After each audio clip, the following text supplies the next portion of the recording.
We're live. Hello, everyone. How are you Hey doing? guys. As usual, you guys are the producers of this podcast stream thing that we do. Try to do on a regular basis. So let us know how the audio levels are. I've recently switched to a cloud lifter, but it also has this is the bad cloud lifter that picks up radio frequency stuff every once in a while. So if you hear people talking about, whatever, like construction or something, that's why. Oh, there he is. So I got a problem. What's your problem, Glenn? Uh-oh. Live? Like, Yeah, we are. okay. Yeah. So I can't get it to focus on the face. It's focusing on the door. Pop it in a manual focus mode and then turn the Turn thing. the what? Turn What the thing? focus thing on the lens. Okay, hold on. But also that's really weird. I don't know why it keeps doing that.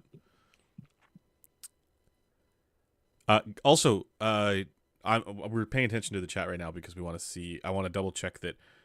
Ever since I switched over to doing it this way, capture with OBS on Discord, I don't know if the audio is syncing up correctly. So let me know how that goes.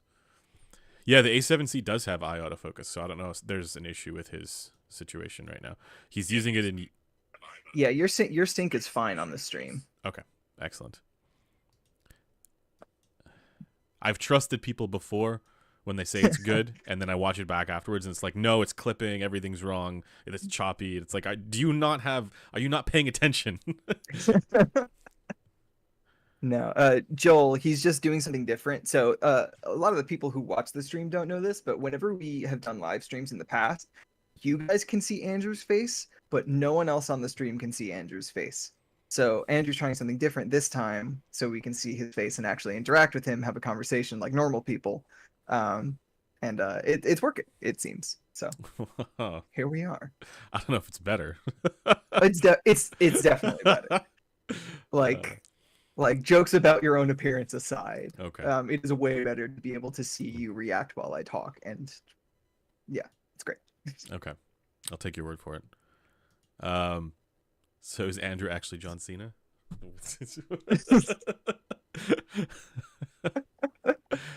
All right. So we're gonna launch into this week's live stream.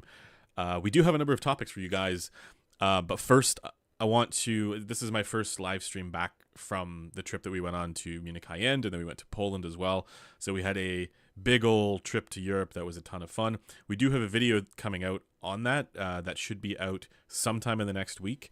But just to sort of like kind of give a more thorough, wrap up of the adventure, showcase of the adventure. But in today's stream, I can give you some impressions of the products that I heard at the show and tell you a little bit about kind of the experience as well. So we'll do that first and foremost. The products in question, there's a number of them, but I'm sort of highlighting here the Grellphone, the Vinci. I heard that at the show as well. And there were a couple of other new ones, like I heard the ZMF Caldera Closed and the Bokehs and stuff like that as well. And just some other like ones that I'd never heard before that were very interesting. So we'll talk about that. Then we're going to dive into, I don't know if I need to go over this right now, but Goodhart's Law, when a measure becomes a target. So basically, the idea is when a measure becomes a target, it ceases to be a useful measure. So the other framing of this would be that you either die a guideline or live long enough to become a target. And so this is, I guess, to scrutinize some of the commentary that you see online from people who are, I would say, sort of misreading measurements, right? They're misunderstanding how, measurements should be interpreted by overly scrutinizing the fine-grained minutia and reading the tea leaves. So we'll get into that later on, and then we'll, of course, have Spicy Hour. Seems like we're now almost ready for Blen. Oh, no. Yeah, we have Blen. There he is. Blen has joined us. We got you, bud. Is it working? Yes, it is. Yeah, you're looking good. Looking good. Looking fantastic.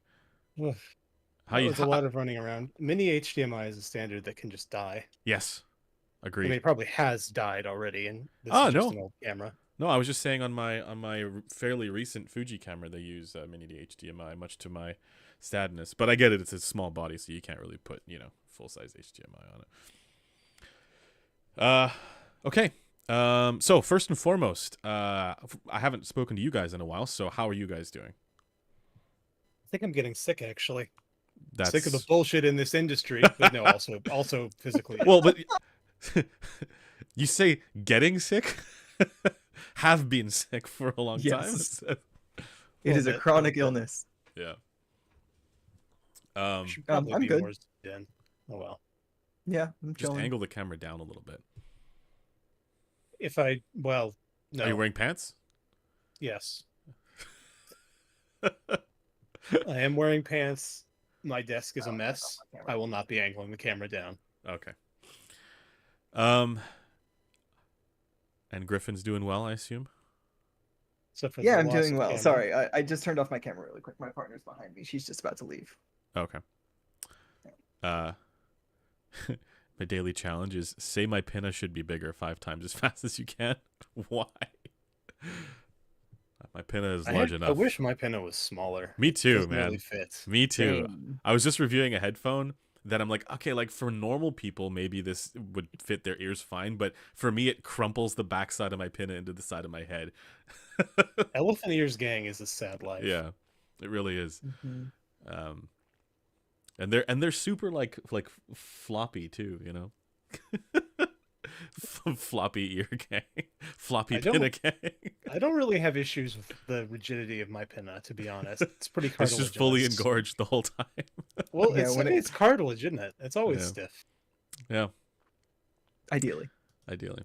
Anyways, first and foremost, guys, Munich high-end. So, this was my second time going to the show. I went 2 years ago, and it was about as crazy as the previous one, maybe even more crazy. I certainly had a better time at this one because I got to see, like, the highlight of the show for me was absolutely seeing, going to the Steven Wilson talk and getting to chat with him and ask him questions, and having the Atmos demo, the spatial audio demo from his mixes, especially the ones that he recorded and mixed, like his own music. That was clearly the best. And I'm a big fan of his. So for me, it was like not only a cool experience, but it was also like, oh, he's like a, I don't know if I would say idol or hero, but like he's definitely someone who I've admired. Yeah, I mean, in the genre of progressive rock, there are a few modern voices that I would pay more attention Yeah, to. he's than Steven exactly. Wilson. Exactly. And he's also mixed, I'm not sure if mixed or mastered, but produced my favorite albums of all time, that being some of my favorite albums, that being, I believe he produced Damnation and Blackwater Park. So Wait, he produced Blackwater Park? I believe he did. Yeah, I believe he even Damn. produced, I believe he worked with them even on Still Life. I could be wrong about that, but I believe there was some connection there when they were doing Still Life. But anyways, so That's pretty wild. Yeah. Well, I shouldn't say I know that he produced Blackwater Park. I don't know that he produced Blackwater Park. I know he did Damnation and Deliverance after they had all kinds of problems in the studio before. But I was under the impression that he's actually doing backing vocals for some of the tracks on Blackwater Park. So, Oh, yeah. Anyways, that's that. And Porcupine Tree, of course, right? Like Blackest Eyes from In Absentia is like one of the best songs. So yeah. Joel was asking who is Steven Wilson. Steven Wilson is the, I think, principal songwriter, guitarist, yeah, and the main guy of Porcupine Tree, who is a Yeah. very and now prominent his own progressive rock. solo projects, but he's been the producer on many albums that in that genre as well. So for bands like Opeth and stuff like that. He has a collaborative album with Michael Ackerfeld called Storm Corrosion, which is weird but fantastic. Anyways, so that was really cool. That was definitely the highlight of the show for me. Welcome back. The way they have it set out at Munich High End is like there's the main floor, and there's a whole bunch of really unhinged stuff that happens for much of it, and really like there's a lot of like snake oily stuff that happens for a lot of it. And then there's also the headphone section, which has that's the stuff that has more interest to me obviously. Um, but that's where also like you could demo a lot of different headphones. Like there's a lot of manufacturers who have setups there, like booths, kind of like a Can Jam. But then there's also places where you can just like there'll be folks who have like all the headphones. I think Headphone Shop was the one that had like all the headphones. It's like a European outlet, and so I got to try headphones like the ZMF lineup, like all the new ones. I got to try the some of the more unhinged ones as well. Like I got to try the stuff from Erzatich. I got to try the new Rals, like the crazy expensive ones. And there was even there was some folks who had the some ultrasounds, which were the worst thing of all time. But then I got to try the new Mezes as well. There were also like other ones where I'd had them in, like the Sennheiser HD620 was there as well, but I've obviously got one here, so we're doing a video on that. But the highlights, I suppose, are the notable ones to talk about would probably be for me the Meze 105, the Grellphone, the Duno Da Vinci, and the Meze Alba. So out of all of those, the one that surprised me the most in a good way was the Meze Alba. I don't think you're going to like it, Griffin. I think you'll hate it because it has upper treble. It's a bit like a U-shaped. It's like, imagine like a really normal sound signature, but then U-shaped, right? That's how it describes it. I think Timmy has measured. He has measurements, yeah.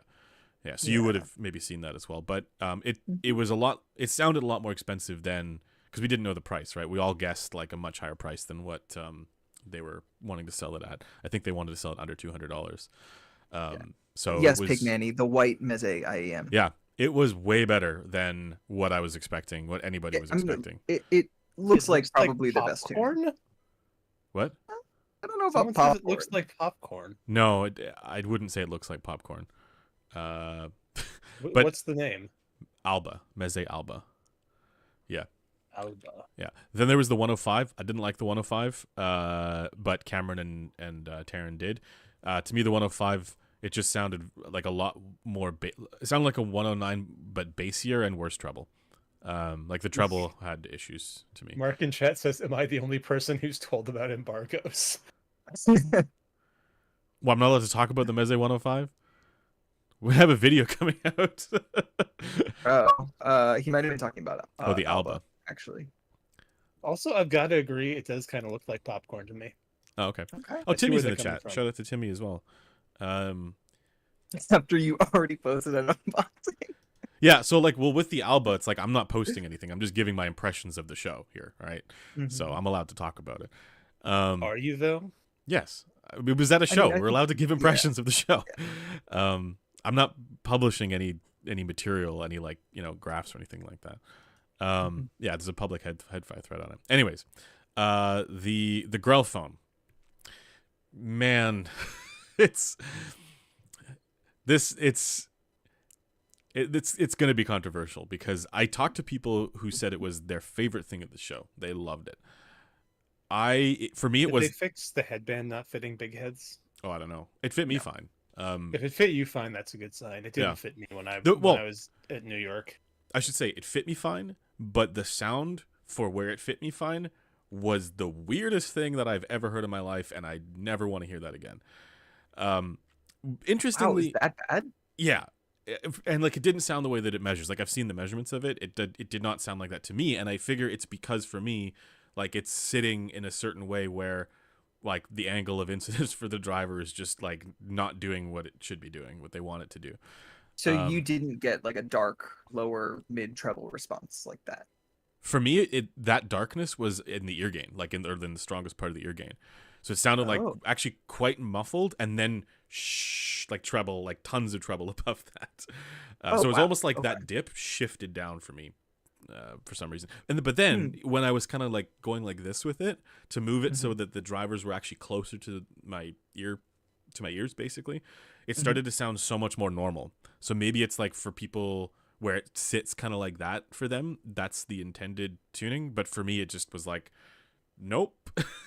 So I had like 3 can jams worth of feedback for them. Yeah. Like they unveiled the prototype at New York 23, they had it again at SoCal 23, and then had it at New York 24. Hmm. And every single time I told them, you guys need thinner pads. The driver needs to be closer to the ear. Closer to the ear.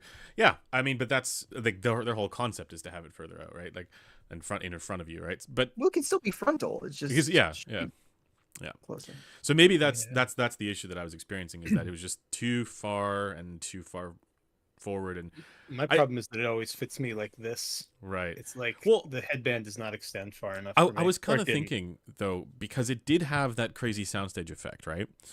Sure, it was very spacious sounding. But what I'm wondering is, like, maybe if I had some other psychoacoustic priming for like thinking, oh, this is coming from here, or like something, then maybe I would be able to trick myself. My brain would find it to be not timbrally weird, right? I don't think anything is going to fix the mid-range except for EQ. Like the Grellphone is a headphone that needs to be EQ'd. And I mean, I basically said that to Axel. I mean, I think I literally said that to Axel Well, at Hanjin, New they York, and he was like, "Yeah, so they did. So my understanding is they did make changes from yeah." I can't remember which show, and they didn't have the pads on. I think they had different pads on this one here at Munich High-End, so it might have even been different from the one that you heard. I'm not It entirely almost sure. certainly was, but it sounds like it still needs EQ. I would not have been able to Which- listen to it without EQ, because it was just very strange. But I had a great long chat with Axel Grell, and he was telling me a lot about like the research that's that they're working on, and some of the stuff, and I thought this is very, very interesting stuff. And it is. I mean, he's interested in acoustic impedance. Oh yeah, acoustic impedance Really? is his meme. Yeah, it's his thing, right? And I think that's it. So it's like, on the one hand, I'm like, this is fascinating. On the other hand, I was like, in practice, it really doesn't work for me. By contrast, I had such a positive experience with we were invited to a press event from Final Audio. And their products have been a bit hit and miss for me in the past. Certainly the D7000, seeing the measurements of that one is not encouraging, but their R&D presentation was the most, like, I don't want to say vindicating presentation. The but it was- least snake oil part oh my of god, Munich High-End. it was Yeah. incredible. It was like he's referencing Gunter Thiel's work. He's he's talking about timbre versus spaciousness, and why spaciousness is not a thing that we should be chasing. It should be timbre, and all this. And I was like, wow, thank you. Actually, I should remember the guy's name, but he's the former I'm not sure if president or somebody high up at AES. Maybe Blaine. Former president. Yeah, Blaine. Do you recall a Japanese guy being an AES leader? Okay, so there's there's been a lot of AES presidents, and I'm afraid I don't know them all by name. What? Because I What do we can't pay believe you you don't for, know Blaine? them. You need to know these things. But anyway, so they hired him a while ago, and or they brought him in, and yeah, I mean, like, his presentation was like the most sane, lucid thing that I got to witness at the entire event. So loved that. I hope that that's gonna, well, to carry on from that a little bit, they were talking a little bit about their new X8000 thing, which is very weird and interesting. That's the one with the The Halbach. really lightweight one. Yeah, it's the one with the Halbach magnet design. I don't know how that's going to be in practice. I heard the prototype they had, but it wasn't the final version. Final. But so there was that part of it, but then they also did the head scanning thing, or the ear scanning thing, which is basically they take the tool that gets used for Invisalign for, like, from dentists and stuff like that. It's exactly it is literally that, because when I saw the software, the example was with teeth, and they were doing it for your ear. So they're getting a full 3D picture of your ear, and then they also scan your head, and you wear the little hat with the thing, and Right, so they're doing a 3D scan. yeah, full 3D scan, and then I had so then after that, well, they call this making a digital twin, right? So then after that, they hooked me up with this, which is their TWS. It's the ZE8000, I think V2, and they had me do some additional listening testing after they'd applied. So the way they did it was they actually applied my sort of head-based calibration to a bunch of recordings that they then had me select different versions that I preferred. But it was like I could have selected nothing and it would have been probably fine, because the differences were so subtle that like in many of them I couldn't even tell. Or it wasn't a significant enough one where I had a strong preference either way. Were most of the differences in the treble? I was thinking that it would be, but then like it was so close that I kept second guessing myself. So I thought maybe it's not just in the treble. But anyways, the default sound signature that they came up with, or like based on my head calibration for the recordings, listening through again this thing, was incredible. And I thought, this is, I mean, like it's a bespoke kind of like anatomical calibration, right? What I wasn't sure, and I need to email them on this, because they asked me, said, hey, like, you know, if you have any questions, feel free to email us, and we'll relay it to the engineers. I wasn't sure if what they were doing was trying to identify my DFH-RTF, right? Or if it was like some other kind of calibration that they're working on. Like, they did talk a lot about HRTF in their presentation, so I just assumed it was related to that. But like, yeah. Well, it's doing some sort of an HRTF calculation. The It question is. would be what sound field they'd Yes. be needing to stimulate here. Exactly. And that's what I wasn't clear on. So I asked them that, and they said, just fire us an email and we'll get back to you. So I still got to do that. But anyway, so it's very, Considering very they cool. cited teal, I would assume it's something I would too, yeah. DFE. Yeah.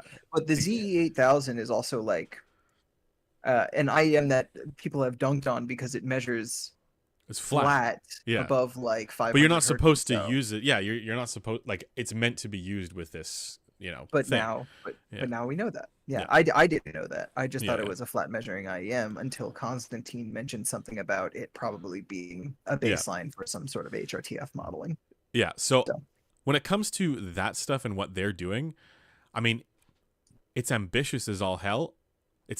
I don't know how they're going to be able to roll that out en masse, right? Because it's a very personalized, individualized calculation that they're doing.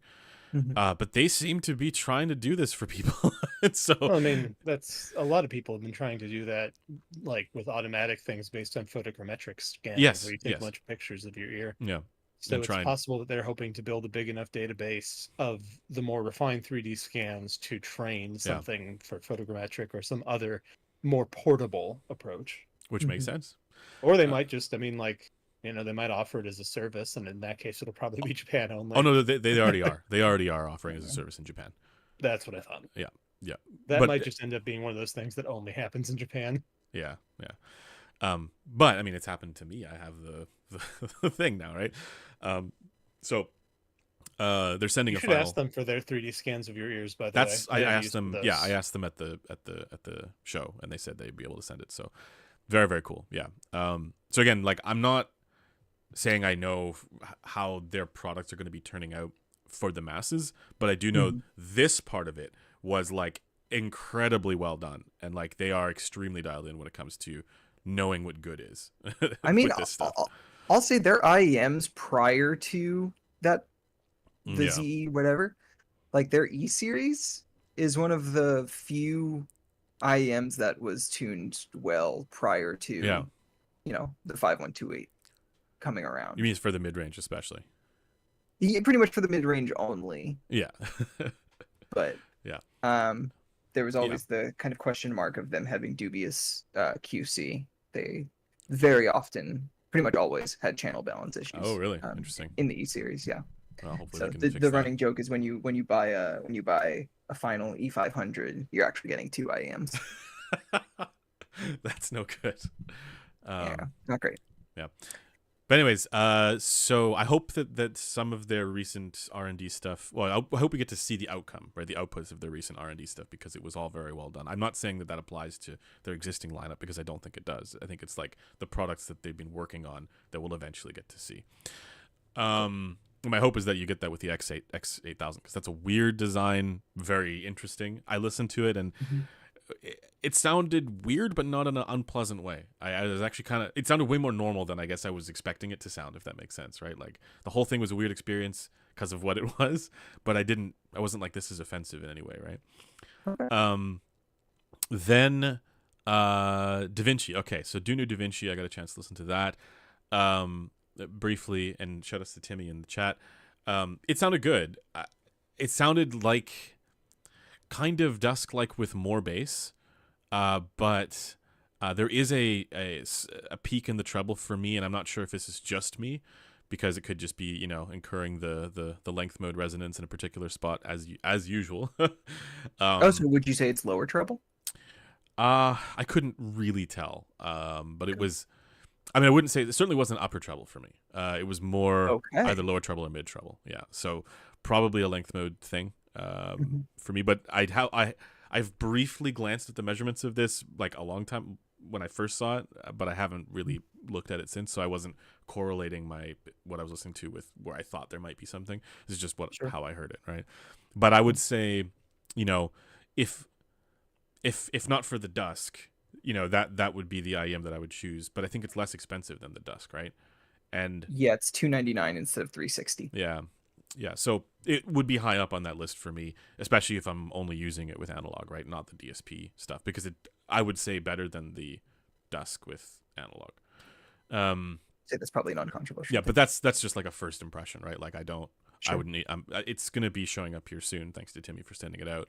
So I'll do a full video on it, right? Pretty soon here. Nice. But yeah, I was encouraged by what I heard. I think I need to tip roll and maybe figure out how I can get the deeper insertion. Man, I wish the coffee tips worked for you. Me too. I'll try them on that. Could just be, you know, I've had bad luck, right? What were we saying, Blaine? I was wondering, since you were at the final booth at high-end Munich, did you ask them what the fuck happened with the D8000? No. Or D7000, sorry. No. I didn't know the D7000 was as wonky as it is. At the time, I actually, like, it's funny because for some reason in my brain that headphone, like, I knew about it and then like somehow unknew about it. Like it was not in my brain at all. That's a headphone that exists. So I didn't ask them anything about it. I mostly remember it from Can Jam. It didn't. It didn't get a lot of positive responses. We'll have a video coming out, I think, about that soon. But DMS also didn't like it, so I still have yet to hear it. But I would, based on what I've seen from the measurements, I'm not encouraged. Other than that, I liked the ZMF Caldera closed. I liked. You did. Yeah, it's. Okay, so like again, they have them all, many of them running on one of two sources. Either it's an Askelin Kern player or it's a Felix Envy. And I heard it off the Felix Envy, and it was really good. But it was also like really warm, and I don't know if that's like a part of the tube thing that's going on or if that's just the headphone. It was too warm for me. Okay, yeah. Well, regardless, I liked what I heard. It was a headphone where I was like, I could see myself owning this one. Like, it looks awesome. That cup design. It does look awesome. Yeah, the shaping, subtle but nice. Yeah. And then I imagine like if I wanted it to be less warm, I could probably just EQ it, right? But like I would not say that it's like a linear response. Like it sounded relaxed in the ear gain in certain regions, but not in a way that was unpleasant. Yeah, it was a romantic tuning. Yes, exactly. Right, a good version of a romantic tuning. I liked it. The Bokeh closed, I also liked. I did not like it as much as the Caldera closed. I thought the Bokeh closed was, and again, this is with the consideration that like I did not get to choose the pads. It was the pads that were there, right, on the headphone. So I have no idea if this is the ideal scenario, but it sounded like the Bokeh closed was just not quite as incisive as the Caldera closed. But for the overall tuning, there was very little to complain about. Like I quite liked the overall tuning. Reminded me almost a little bit of like if you took a Hadenis, sorry, not Hed, if you took a Azuris, Azuris, the close back. Yeah. If you took that and shifted the ear gain down, right, it similar to that, right? Like the way that that I would want it to be shifted down. If that makes sense. Like it has strong ear gain, but it's not in the wrong spot. If that makes sense. And then the Bokeh Open, I did not like it at all. I don't think any of us. Well, it sounded very dynamic and like punchy and impactful. But the tuning was I found it to be shouty, and I think the others who were there with me also found it to be shouty. So maybe that's one that needs to be maybe different pads would solve that issue.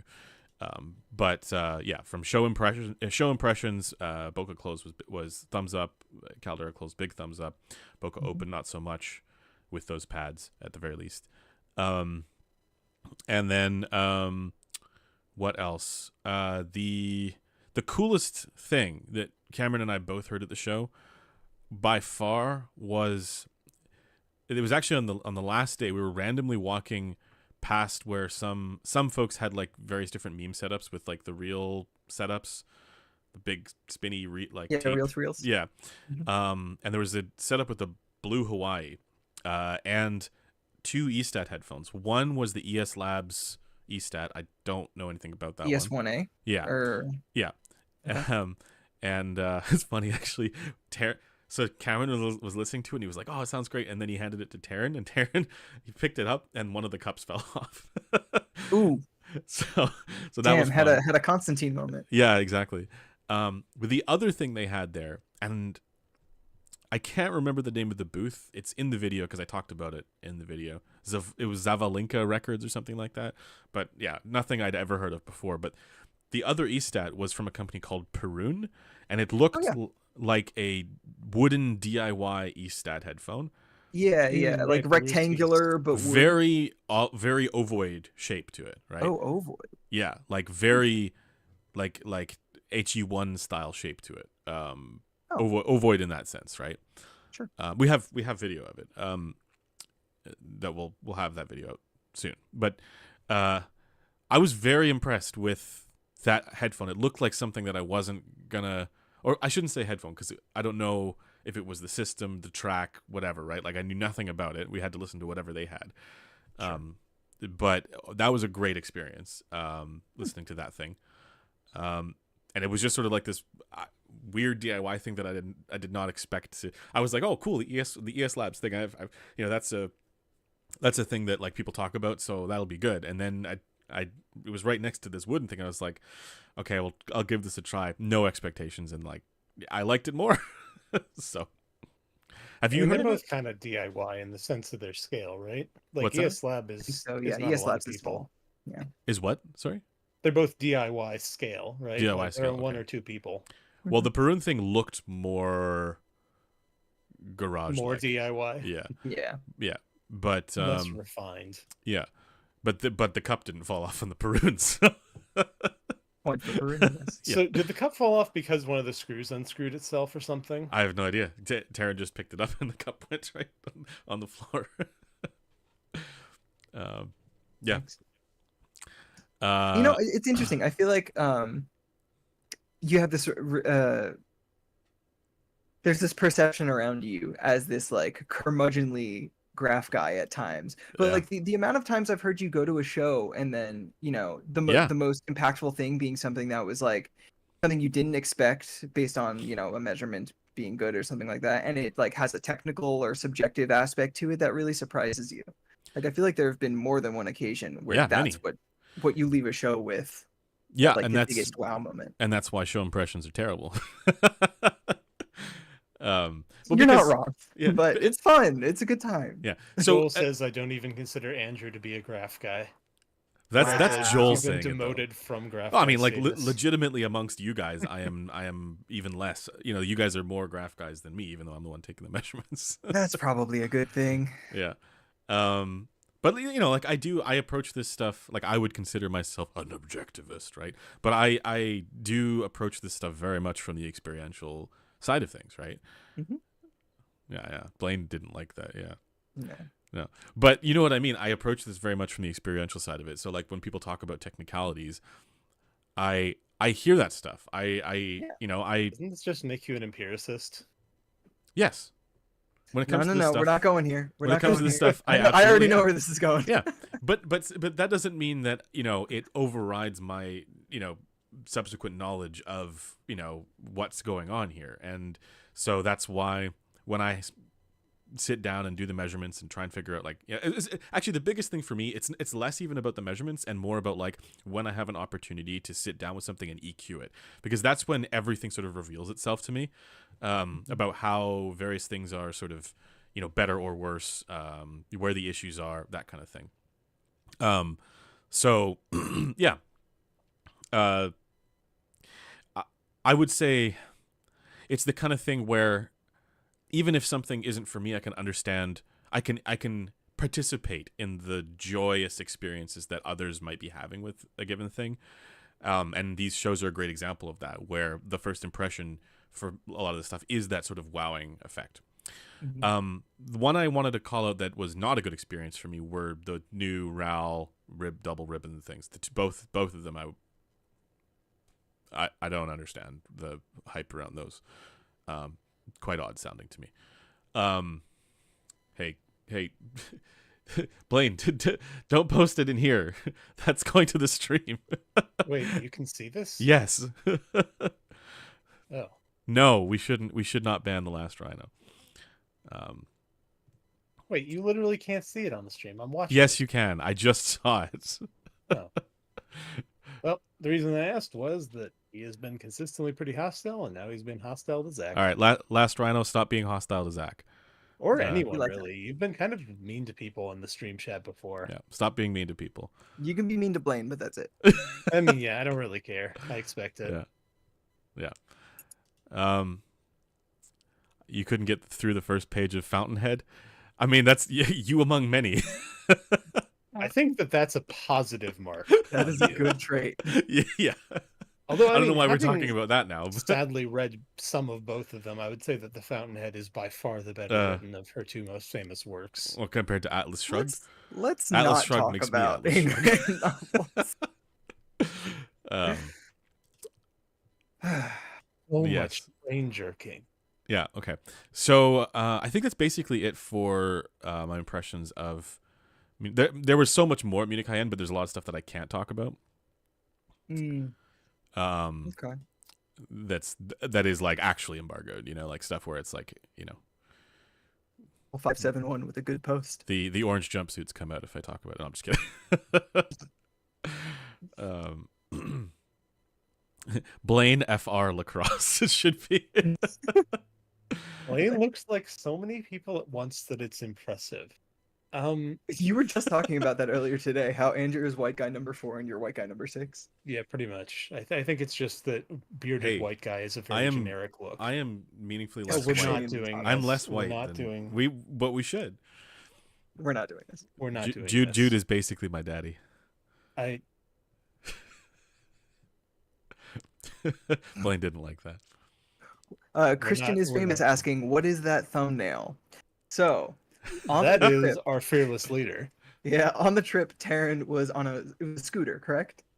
Yeah, so this is the best thing about Munich. Well, it's actually not just Munich. Many cities in Germany and European cities have scooters that you can rent in Uber, actually. It's the Uber app. And you just, like... Uber. Yeah, you just like reserve it, and then you walk over and you sign it out, and then off you go. You can scooter. It's not necessarily cheaper than just getting an Uber if you have multiple people, but it's way more fun. So for the whole time we were there, we were scootering everywhere. We were scootering through the park to get to the venue from the hotel, and it's about a 30-minute scooter ride. And the parks they have there are incredible. I want to live there just for the nature and the parks and everything. But one of the things that we did was we took the scooters off-roading a little bit. It was Taryn's birthday, and we went through some of the less trodden paths on the scooters, and he bailed not hard. Like he just biffed it into the sand. But I took the image of that and biffed it. Yeah. This is a Canadian thing. And he's from Terrace, so he'll get it. But then we took that image. Somebody took that. I don't know who. Was it you, Griffin, or somebody? No, I think it was Cameron. Yeah, Cameron took it and turned it into the bike thing that you see as the thumbnail. Yeah. Yeah. Any other? If you listen to an IEM called the Zeitgeist. No, I did not. I did listen to some crazy tube amps. The Cayenne, I don't remember the name of it, but to the big Cayenne. Cayman? Nope. Cayenne. Cayenne. No, Grand Cayman is the model of the tube amp, I think. No, it's not that one. I've heard that one before. It Okay. wasn't that one. Gotcha. It was the 300B setups that they had. It was cool. You know, it's fun. I feel like tube amps should have more tubes. Just increase the amount. Well, I mean, I'm just saying, like, they say tube amps, and then it's got like 4 tubes on it. That's not a very, complicated amp. Yeah, it should have 4 amps in the preamp section, and then 4 big tubes in the power amp, and then a big rectifier. Yeah, I mean, I don't know. Like, it just, for the amount of money I'm paying, I kind of want more tube for my dollar. Sure. I don't actually know how expensive those ones were that I heard over the Cayenne booth. Like, with the but, Cayenne, it's not going to be cheap. Yeah. it was just a big elaborate design, but it was fun. Was it the Pearl 30i? I couldn't tell you the name of it. I mean, there was Was it two. the 170 HA. Maybe. Okay. HA something. Yeah, that sounds good. Like That sounds I don't know. Cayenne. It was Yeah. there were two. There was one that was like a flat one that had two like bits to it, and then there was another stack one that was big and had like a dynamic mode. And I listened to the Susvara and the tungsten off of both, and I actually preferred the Susvara off of the flatter one, the softer one, and then I preferred the tungsten off of the big beefy stacky one that had the dynamic switch.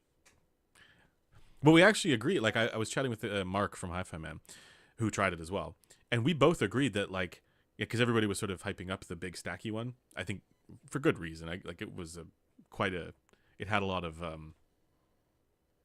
don't know. It was a showstopper. Pomp and circumstance around it, but we both preferred it off of the flatter one because it softened the treble a bit. Sounds good to me. Yeah. What is what else? Tourbillon? Oh, I wanted to mention. So with Munich high end, the issue that I always leave with, and I say always. I've been to it twice, but like you're there for 4 days for industry, right? And it's the same. I left feeling the same way for this one as I did, the previous year that I went, which is that the second floor and lots of the third floor contains what I can only describe as hallways of fools, where basically there are many hallways with different rooms where you can try out different. There's a whole bunch of listening rooms where people have full speaker setups, and then they have like all their crazy amps and DACs and whatever else, right? Cables, whatever. Like, but there's these extremely elaborate setups, and they all cost a fortune. And I keep thinking to myself, like, even if you think there is a difference, right? Even if there tangibly is a difference, how the fuck are you able to tell in this environment at all? And people are there with these crazy setups. They've spent so much money on this. And I just think this is the most, like, they're doing it as a showcase, right? To showcase their wares, right? And that's fine. But the people going there and being and listening intently to try and hear differences, it's like, how are you ever going to discern anything here, even if you think that there are differences? It blew my mind. So I call that the hallways are clear as day. Obviously, my wife could hear it from the other room. Okay, but so I should also note this is also where some of the speaker setups are, and some of them are good. Many of them are really not good. So and then they have these elaborate, fancy amp setups and whatever. That they're showcasing, and they're using various speakers to demonstrate them, and the speakers themselves are weird. So it's Oh, you're talking about those horrifying freestanding horns that seem to always pop up. No, the horns. Okay, so that was I think it was at the top level. There was this enormous room with the most hilarious, gigantic horn setup, and a person dressed up in some outfit, and it was truly unhinged. The thing is, and I think it cost over $1 million. I can't remember exactly how much it was, but it was ridiculous. The thing is, that setup, I've never heard a single horn setup that sounded okay to me. That setup was the least cursed sounding of all the horn setups that I'd heard. Like, I remember sitting there like, okay, like, I would never pay for this. This is stupid. But I don't hate this as much as I've, hated the other horn setups. So yeah, that was interesting. Yeah, and that's Joel saying he's just gonna set up some JBLs or Callies and do proper room correction. That would be my advice. Well, no, at the show. I At think the he's show, saying he wants and he wants to not telling anybody. exhibit and do There, that. Yeah. there was one room where it was, we got dragged into it. I think I posted this on Twitter. We got dragged into the room because the sign, a sign said it just like on a piece of paper, the room you should not miss, and then an arrow pointing to the room. And the guy there literally dragged me and Cameron into the room and had to sit down and listen to these speakers. And it was really bad. It was like piercing treble to the max. And I thought, okay, this is like, what are we doing? This is the room I should have missed. I should have missed this room. There was another room where we were listening to some speakers, and again, like, I don't know how much of this is also like the room being inferior, but like they do set them up with various different like room correction, room treatment stuff, right? Not room correction, room treatment. And they like that. They even partner with room treatment brands to like set up these rooms. But one of them, we were listening to this big kind of tower speaker, and for the most part, it sounded good. And then I put on a traditional, I can't remember which track it was, but it was something that like, it might have been Tracy Chapman or something. And I remember thinking, you know what? It doesn't work with this. It worked great for some of these electronic recordings that people, were like, because it had, really crazy punchy bass. Then I put on like a, standard audiophile recording, and it was like, not quite. So at the very least, I got to give credit to the guys who set that up, because they were just taking requests from people, whereas others would only let you listen to like their curated selection of music. Or that was how it was set up, right? Weirdly, okay, I don't know about the best, but the speaker setup that I thought was the most reasonable was whatever brand they had going on at the AudioQuest room. And that sounds weird because AudioQuest is AudioQuest, but whatever speaker setup they had there was actually really, really nice. Like, it wasn't super expensive. It was like several $1,000s, so it's like expensive, but it wasn't like in this world of speakers that's like, it wasn't reasonable. Munich high-end expensive. Yeah, and they weren't huge either, right? They were just like kind of medium sized, and I thought, like, if I had money, yeah, I would buy this. This sounds great. And then the other ones that I kind of liked were, weirdly, some of the rooms that had the Wilson speakers. They're just like really bassy, but like fun in a way. But yeah, that's basically my impression of Munich high-end. Then we went to Poland, and in Poland, we went to visit Felix Audio, and Poland is delightful. I keep saying it, but I would love to go back to Poland. And especially, the folks at Felix were fantastic. So it was really cool to see, how they're making all the amps and stuff like that. But we have a video dedicated to that that's coming out at some point. So that's basically it for the wrap up of Munich high end, as far as I can think of. If there's anything else. Gotcha. I have a question for you. Yeah. Just because I think you moved from it to another thing really quickly, I didn't get a chance to bring it up. Something that we have often talked about you have often talked about in your reviews, but we've also talked about person to person, is selling a headphone as EQ intended. So, for example, like Odyssey stuff, where it comes with the reveal software, or like the HD 490 Pro came with its own software as well, had spatialization, but also had corrective EQ. Are you downloading something? Because it's roboting out for you a bit. Oh shoot, sorry. Is it still bad? It's fine now. Yeah. Seems to be okay. Well, it's still happening, but whatever. We'll get through it. Okay, sorry. What's your question? I was going to ask, do you think it would have been reasonable for them to sell the Grell headphone with like an EQ preset on the site or something like that? Like, not even like a piece of software, just like a parametric EQ. What I'm more worried about is, like, no, I would say no. I don't know if this is the case or if I'm just an outlier for this, right? But like, what I'd be more worried about is like how meaningful of an FR difference there is from taking the headphone and just slightly positioning it forward and backward, right? And depending on the head, originally I would have expected this as a headphone that would actually have lower HPTF variation effects, right? But after hearing it and doing that, I am now of the opinion that it might actually have more given the placement of the driver. Blaine, I don't know if maybe you can weigh in on this, but like to me, that's the bigger concern that I would have. And so I don't know how easy it would be to really recommend an EQ profile to people, because for some people they might not even need it. Reasonable. I mean, I think I'd really like to test a Grellphone. I'm really looking forward to us getting Right. to review it. I don't know if we will. I don't think we're like I mean, we are not getting the unit as far as I'm aware. I'll send one from the fucking NAS drop if I need to.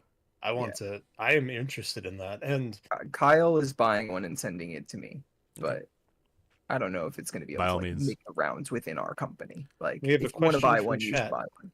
our listener and JM1 the same person? No, but JM1 is in No, the JM1 is in chat. His name is Joel. I think we JM1 should is start just his calling him initials. JM1. Yeah. Yeah. By the way, he is my number one JM. He's the best JM I know. yeah. Yeah, absolutely the best JM I know. Yeah. Oh, Mark said he could send a Grellphone. Okay. I don't know if we're going to want to review it on the channel, but at the very we would. minimum, Blaine will want to test it. We You would want to, yeah, Okay. definitely. Okay. I think it's a very interesting headphone, and hopefully we'll be able to so have too. a few ears on it. I think it shouldn't just be, yeah, I was going to say, it should probably be somebody other than me, because I heard it, and I know if it's anything like what I heard at Munich I know I'm not going to like it. But yeah. I would like to review that. Yeah, I say that with all of the respect in the world for Axel Grell, and I had a wonderful conversation with him at the booth. I mean, right? I think all of us respect him, admire his work, admire him as a person. He's generally a very nice guy at shows. And I think even his goals with this headphone, we all admire. Yeah. Like, the reason we're all talking about it right now is ostensibly because it is actually something different, interesting, in step with at least some of the ideas we would say are good in a headphone. I admire trying to do something different, and in a way, I see this as a bit of a proof of concept, right? Like testing this in practice to see how it is, right, on people. I don't know that I agree with this in theory. Well, I mean, I think that the low acoustic impedance thing we're generally on the level with, right? Yes, but the idea of positioning the drivers like that far out in front of you, I don't. I was saying this actually at the booth to Cameron, that like it sounded to me like it was trying to break the concept of diffuse field being the appropriate sound field for headphones. Yeah, and you're never gonna actually achieve that. Frank facts. Not without it. Well, with head tracking you can, but without that you won't. Yes. Because of the simple fact that our heads move, and that's always a problem. So maybe if it had head tracking, I would be more, okay with that. I mean, weird, you would need to overcome ergonomic concerns before I would be like enthusiastic about it. Yeah, the biggest issue I have with the Grellphone, I think that with EQ I could quite enjoy it, but it's just too small for my head, or at least it was. Yeah, and a lot of people told Axel that at NYC and at SoCal, so hopefully that will be fixed. I think this one's going to be too small for your head. The Denny's? Yeah. I never did like Denny's. Yeah, their shakes are overrated. That's it. Or whatever their, I forget the name of them. Do they even have it in Canada? Yeah. Oh, okay. Yeah, I have a story about Denny's. It's a story that's not appropriate for a live stream, but Denny's is one of those places that you can go like super late night, like That's true. I mean, that is indeed their sole selling point. Yeah. Yes, it's kind of like Jack in the Box. Yeah, I haven't had Jack in the Box, so I'm not sure about that. I wouldn't recommend it. Okay. Anyways, Silverfunk, I mean, don't listen to us. Don't listen to us. Try it out. If you like it, feel free to keep it. Yeah, because again, to reiterate, it was a headphone that like I didn't like, but like there were people at the show who tried it and said that was the best thing they heard. So you could be in that group, I would not, at this point, for what it costs, I would not recommend that people not buy the Grellphone. I think that it's definitely throwing the dice because it's a very experimental kind of a design. But I mean, like compare that against all the trash that's sold for that same price, and Yeah, it's rough out there. I mean, Yeah, but that if you, said, I mean, buying a headphone is almost a mistake at a fundamental level, but that's more of a meta question, isn't it? right, but if you're the kind of person who like would buy a Sundara for EQ, Exactly. like I Well, think the okay. Grellphone is actually a compelling. Well, no. So they're buying the Sundara for EQ, or they're buying an Edition XS for the EQ. difference They're is you not don't have to EQ those. right, but that's That's not what I'm true. saying. That's not what I'm saying. I'm saying there are people who do that, who will buy a planar Well, of okay, whatever but type hear me out for then. its EQ. Why not Odyssey? You mean the Maxwell? I suppose if we're talking price, then yeah, like obviously those are cheaper, right? Oh, well, yeah, I mean, the hi-fi mens are cheaper than the Odysseys typically. Well, the weight for one And the weight, yeah, that's fair. Would be a big one. But there are Odysseys that are like LCD2 Classic and stuff like that that are lower it's not distortion. light. No, it's not light, but I'm saying it's lighter, but then it's also lower in distortion. If that's what you're trying to do. Harmonic distortion. Comparatively, if that's what you care on about. How, that's the thing. Do we know how low it is on the Grell? I'm sure they published that. It's not going to be that low. It's not going to be that low Well, at all. No. That's what I'm saying. If anything, I would expect it to be high, because usually when you have a biodyna, and I assume they've like done something to remove something at the rear there, because it has like a bass boost. Well, he tuned a super long bass port so that the resonance did he? was taken down to like 30 hertz. Okay. Yeah, it's not gonna have low distortion. No, it's going to have high distortion. Like that is certainty. What it has is low acoustic impedance, and that's all it has. Which is cool. It is cool. Well, how? And it fit around my ear better than a Sundara. It's not the only headphone that has low acoustic impedance, though. In that, I mean, you just mentioned the Edition XS. That probably also has low acoustic impedance, does it not? Yeah, it does. Well, yeah, but higher. Also, yeah, if you look Higher. at the distortion sweep that you did, level did he do this at? I assume 94. I feel like he usually does 94. Joel, this is a good spicy take. I like it. You don't realize how much I want to push the bass on the 6XX. If you are clipping an HD6XX, you should be put in jail. No, I wasn't clipping it, but I could hear the distortion. Taryn would clip his 6XX, but no, but I agree with Joel. Joel's right. Joel is correct. If you are running into distortion that is audible on the HD6XX and your unit is not defective, with EQ, yes, it's with over EQ. over 10% when you boost it to Harman. At what level? At like what 90 level? plus, like loud, obviously. Yes, and if that is how loud you're listening too loud. No, I'm obviously not listening that loud, but I'm saying if we care at all about, well, hold on, are you saying at 1 kilohertz? Or are you saying where you boost the bass level to?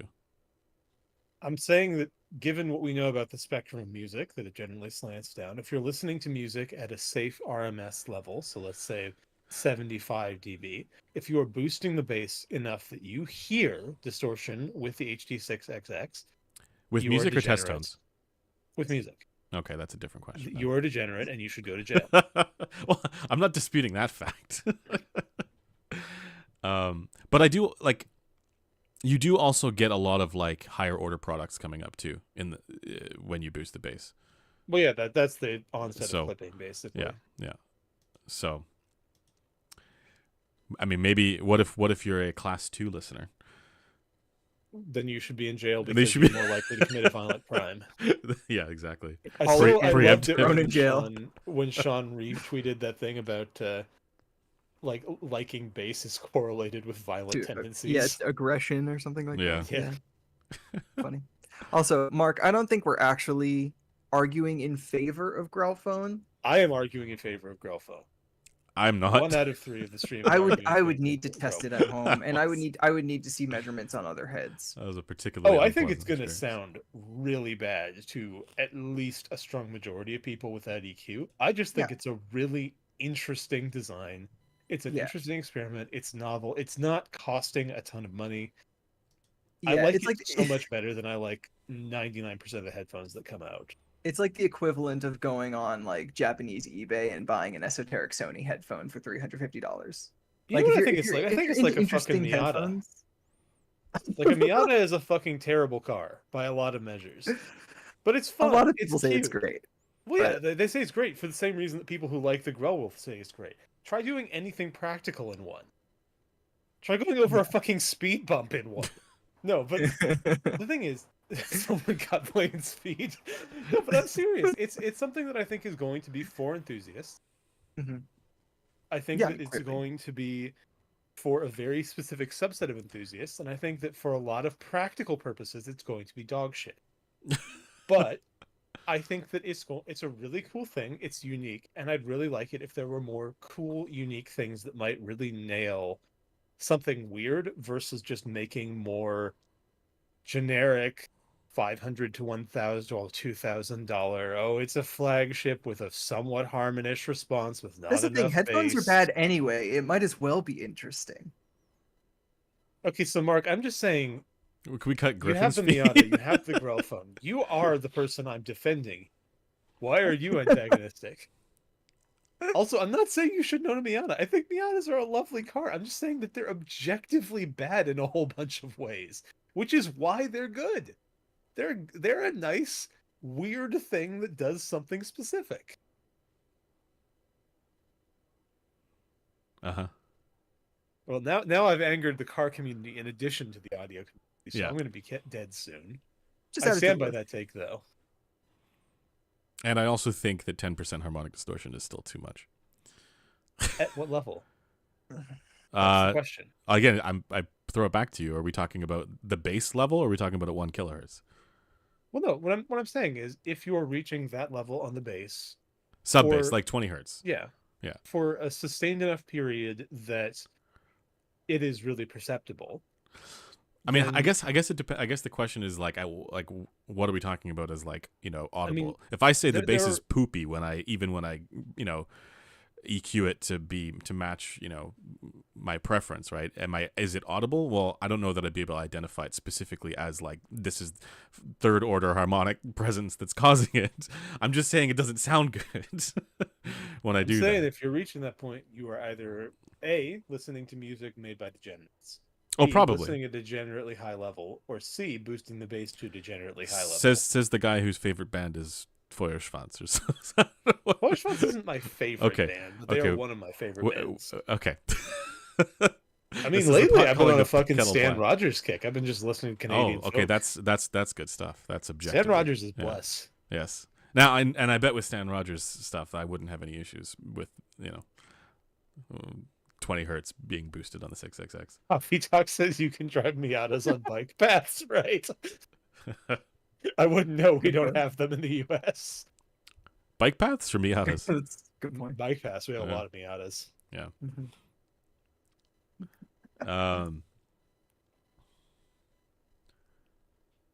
Yeah. So, anyways, next The topic. Grellphone really derailed us. Topic Yeah, number sorry 2. about that. Topic number 3, technically. Yeah. Because we talked about new products. Well, actually, I mean, do you want to I say actually anything? think this is a great segue into Good Heart's Law because I think that it's why you're wrong. Did you want why I'm wrong? Yeah. Okay. Well, did you want to talk about Da Vinci first? I haven't heard it. I Okay. wanted you to scream your impressions from the mountains. Yeah. Da So Vinci. it should be arriving actually either today or early next week. But Nice. from my first impression when I heard it, I liked it. But that's I don't know what else I could say. I also heard the new Moondrop thing, the new Moondrop over ear. The planar or the dynamic? Yeah, I think it's a planar. The- The high end one, the $800 one or something. Oh, like that. Cosmo? Yeah. Heard that one. And you did like it? I think I liked it better than Taryn and Cameron did. I think they didn't Cool. like it as much, but yeah, I thought it was all right. Mm. It's warmer than I think the Venus, which is Yeah, I didn't actually know you had heard that one. I am definitely interested in hearing that one. Yeah. It the looks one meaningfully better than shit. the others. The one that surprised me the most with its general pleasantness was that Aoun AR 5000 for the Oh, price. yeah, It's a yeah. cheap headphone, like $300. I say Mhm. cheap. It's not cheap, but you know what I mean, right? Like compared to a lot of the other stuff there, it's not expensive. It was just solid and pleasant and lightweight and comfortable. I mean, when Yeah, I mean, it doesn't sound like there's much to complain about. and I would say when normalized correctly for perceptual relevance, it actually measures well as well. I mean, The Own looks just like someone tried to make something to compete with the K701 slash Yes, HD6XX slash yes, I'm okay DT with that. DT880. I'm okay. Yeah, no, it's Not fine. DT880. It's not as bright as DT880. Well, I mean, yeah, but they're all just riffs on that same theme of okay, well, the ear gain is roughly okay. There's not enough bass. The It response, had, if you well The extended mids bass. were downsloped such that I would assume the bass is prominent. Yeah. Actually, Well, I wouldn't say oh yeah, I mean prominent, but like it's it the has it. HD800 thing, right? Yeah. What do you mean? Oh, like too much at 200 hertz? Well, I mean, hold on. If you think about the HD800, I It's think not that boosted it in should, the bass. It doesn't have a bass you know, it should shelf. be quite close to the Own, shouldn't it? Maybe. Like from up out to 2K roughly. I think the Own might be closer to something like the HD599. No, I think I get what you're saying about the HD800 because it does have that dip after 1K. Yeah, exactly. So does in the that Own. sense, yeah, it does. But Well, the and ear also gain is they different. have The ear gain fairly is similar- smoother on the Own. It's not as Yeah, no, above Yeah. 2K, the HD800 is meaningfully brighter. yeah. I heard the close back as well. I wasn't as into it. I preferred the Didn't open even know back. there was a close back. Yeah, there's a new one. I think it's new. I don't know. I don't remember the name of it, but I liked the new one or the open back better. So yeah, like that's one I'm actually trying to get that AR 5000 in because I'd love to review it. It sounded good to me. Lightweight, comfortable, not You expensive. could probably ask someone in our Discord server to send it to you. Honestly, Or Like, Aoun. I'm sure they would send it. I just need to find a contact over there. also true. Yeah. Veil Venus is pretty bright. Yeah. Okay, let's move over to Goodhart's law. All right, Blaine. When a measure becomes a target, it ceases to be a useful measure. So, first of all, do you guys want to maybe like frame this topic and provide some context for the good folks Well, watching? I mean, Goodhart's like what the history of Goodhart's law? Or No, why it's to relevant. audio? Well, it's relevant to audio for the reason we all know, which is that essentially every audio specification that becomes significant gets gamed to hell. Right? Yeah. Like, there's a reason that at this point manufacturers are tongue-in-cheek. Like Dan Clark Audio just says yes for frequency response or whatever. What do you mean? Because high frequency. What? Dan says yes for frequency response. Yeah. What is the question he's being asked that he says yes to? Well, it's an interjection saying I'm not going to make a claim regarding the ultrasonic and infrasonic extension of my headphones. Oh, you mean like in the spec? Oh, of... okay. yes. Got it. I always like that, by the way, because it Hi, was Scott. it was a bit of a middle finger to like the traditional spec sheets of like this Yeah. one goes to 40 kilohertz. It's like who Yeah, cares? but the thing is, like there is actually a useful specification in that monodimensional figure, right? Which is flatness, and it's relevant for speakers for on-axis measurements. I get where you're going with this. It's that But- people read it and think, it's the same thing with like mouse DPIs, right? Where it's like Well- this one goes up to 80,000 DPI, but nobody has a reason to care. It's still relevant that it goes up to 80,000, but not for the way people are going to use it. Well, and also it's something where it gets games. Yeah. Like there are Yeah. things which have super high DPIs, but it has an extremely low update rate, for example, for mice. Yeah, this one's At actually which quite point you're good. in This is the I new. know, Yeah. but I'm just saying it's something that does not mean that it will actually perform snappily. Mhm. For speakers, what people would do obviously is they'd list these vast swaths of extension, but they would use incredibly low tolerances or incredibly large tolerance windows, right? Hmm. So plus minus 6 dB, 10 dB, 12 dB. And the reason for that is obviously you start with a measure, right? Frequency response. We all know it's important. Then you distill it into something you can represent to consumers. And with speakers, because a flat on axis was wanted, Yeah. it makes total sense. But then in short order, once that becomes something that people actually are sold by, people just come up with ways to game the system. Mhm. Including, and we see this in headphones still, like the absurdity of ultra high frequency tweeters in IEMs to say, oh, well, technically it has output to 40 kilohertz, 60 kilohertz. There are people Yes, who and people in believe the they're chat are talking about megapixels as another example there. Well, megapixels in big boy cameras actually is an interesting one because there was a debate about that was somewhat put to bed by Chris and Jordan from formerly DP Review. It's probably not put to bed in those circles. But they did a good demonstration of actually why it does matter that certain cameras have more megapixels and the reasons why people might care, and it has to do with flexibility in post. So for the I think the classic example here is that you can have Chris and Jordan are legends. Yeah, you can have, there's certain Sony cameras that have larger pixels but fewer of them, and then others that for the same sensor size will have smaller pixels but more. And what they found is that, like, yes, you do get better low light capability with fewer pixels that are larger, but it doesn't matter if you have more pixels anyways, because you're getting actually because of the higher resolution, you can just more easily reduce the noise in post. So it actually did have a tangible benefit. What's that? You can just average it. Like that's just saying, do I want my energy over more or fewer squares? Yeah. But now, the thing is, if you translate that to a different censored camera, right? Obviously, then those things start to matter. In that situation, it might be like, well, you might not have that much of a reason to care in practice with those cameras, but there are cameras where it might matter. Okay, so Joel says now we need to fight about whether fewer pixels have lower noise. I just want to note, there are reasons to expect that.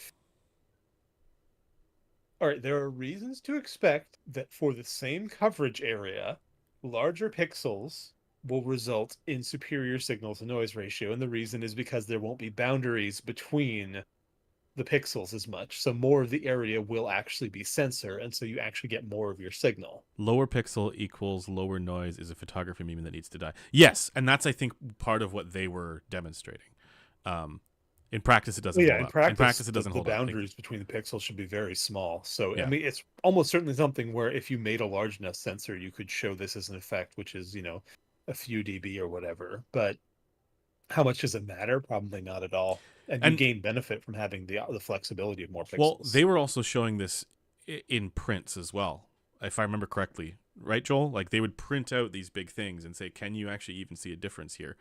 The touted, larger pixels versus the more pixels scenario. So I thought that was I don't know why we're talking about this, but to get back to Goodhart's Law, in that scenario, it actually may be tangibly beneficial to know the megapixel count, right? Well, no, it's tangibly beneficial to know the frequency response to your headphones. Like if your headphones, to actually know the frequency response, but not just the boundaries. No, even the boundaries. Imagine if your headphone is a high pass at 100 hertz. That's going to sound like crap. Yes, but who is publishing that? Well, in speakers. In speakers, maybe. Yeah, okay. You did, for a period, have the ability to say, okay, well, this speaker is flat. Again, we want flattened speakers for on-axis. Down to X and up to X. But then, of course, people start gaming it. And the same thing with amplifiers, right? And this goes back to at least the 30s.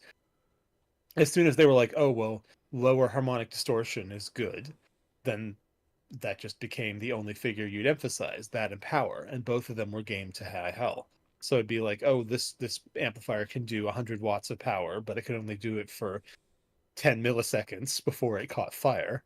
And also, this amplifier has extremely low distortion at one specific load at one specific frequency, and that's what we're going to rate it on. So, and this is both things where they start out as having a useful judging thing if they were used holistic, right? If we actually were using these as measures. But once they become things that sell things to people, they basically just degenerate into memes. So Mr. Super has an interesting take here. Says, the megapixel example highlights that yes, Goodhart's Law is both right and wrong. Moondrop Myad has a 64 megapixel camera that looks like booty. Oh, he's talking specifically about is it the phone? Yes. Okay. But 64 megapixel A7 is better / more flexible image than 24 megapixel A7. But also we're talking about very different sensors. It's an example of where Goodhart's Law is right? Because megapixels is a useful measure. Yeah. But when it becomes a marketing measure, when it becomes something that people are scoring based on, then people just say, cram more pixels into our sensor, even if you can't actually benefit by it.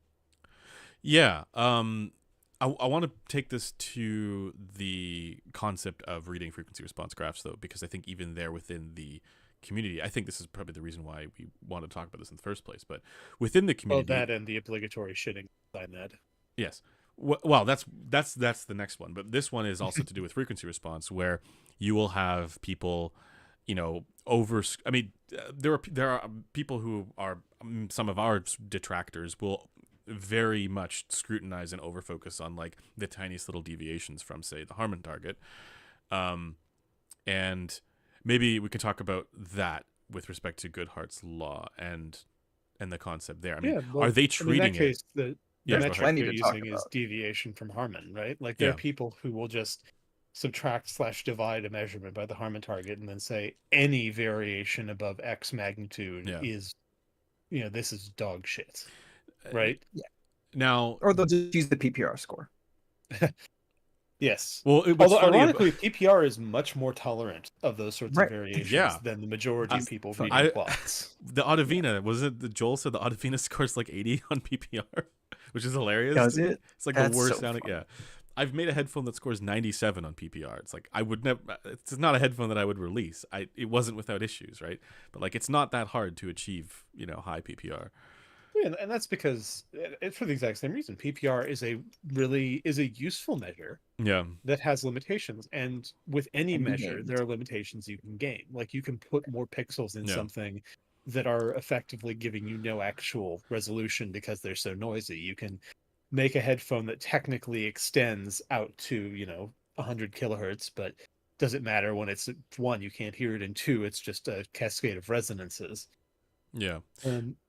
Mark So- has a question. Well, I wanted to just on that note, the problem as I would characterize it here is in part that these graphs often, yes, we can lay the blame at the feet of like the literalists, right? Like people shouldn't be treating it this stuff, and people are very I literal. believe that about, we like, should literally lay it at the feet of the literalists. Yes.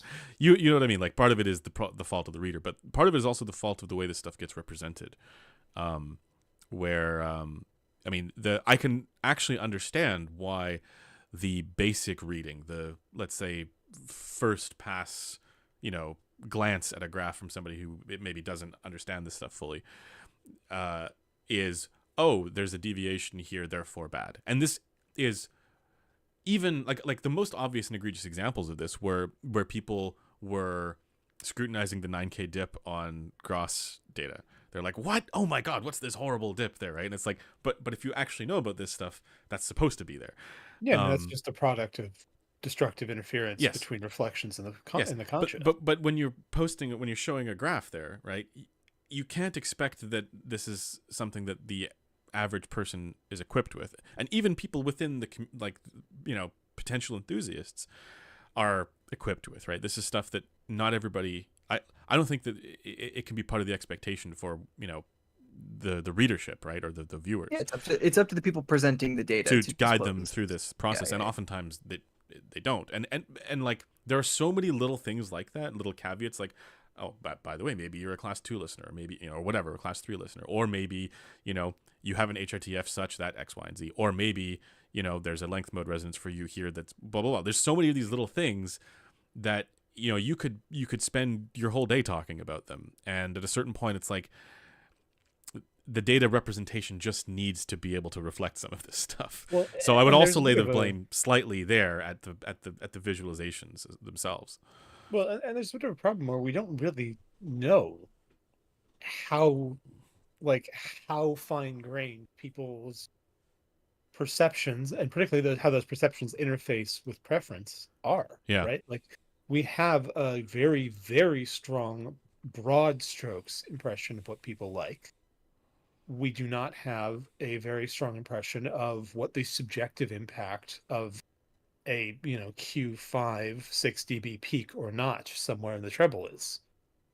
Like we don't know Or how it that relates would to the change. listener's on-head response. Well, but I mean, like let's assume that that's on their head, right? That is true to their experience, right? So that they're hearing it. Well, We don't know how much that would change the preference score of a headphone. right, for sure. And a good example of this might be a Focal Utopia, for example. Exactly.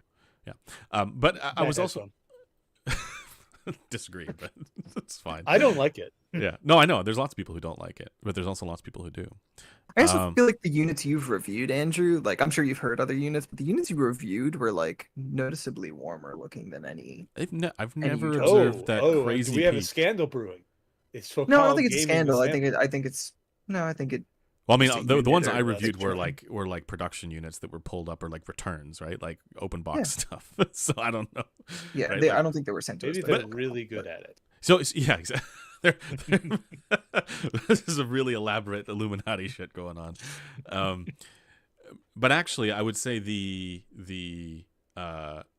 do know that for Focal there was the Padgate thing, right, with the clear MGs, right, and so it is entirely possible that there's been changes over the years, right, so that the units that I've reviewed might not have been the same as the ones that people would have heard in the past, and even probably even newer ones, right.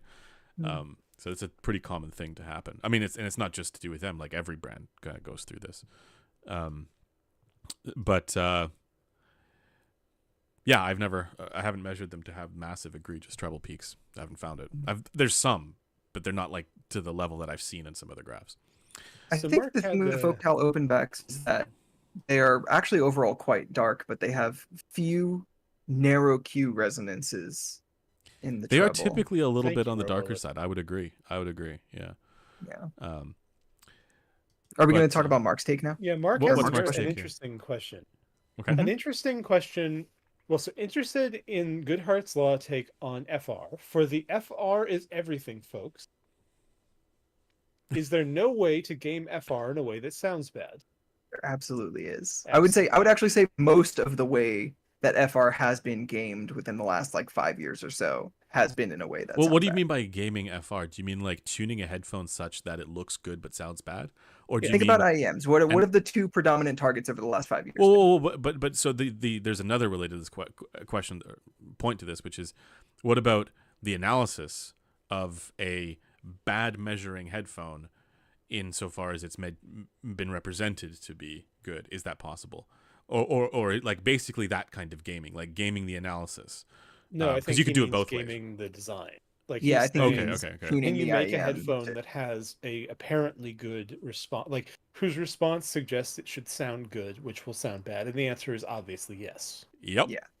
Both in IEMs and over your headphones. I mean, Yeah. with Yeah, IEMs, I would to do argue with, that's what happens the majority of the time. But well, okay, hold on. Like your example is the strongest one with IEMs, right? Because that's a very obvious one with well, think about like who's gaming Harman over ear. So I'm sure one brand comes to mind, and they're one that, obviously not in blind tests, but subjectively isn't met well. okay, but I'll give you the example Well, of it's the a mix. Some people do Expanse. like It's mixed. It's mixed. It's right. mixed. So Yeah, so the Expanse is one that Blaine's heard. I've heard it.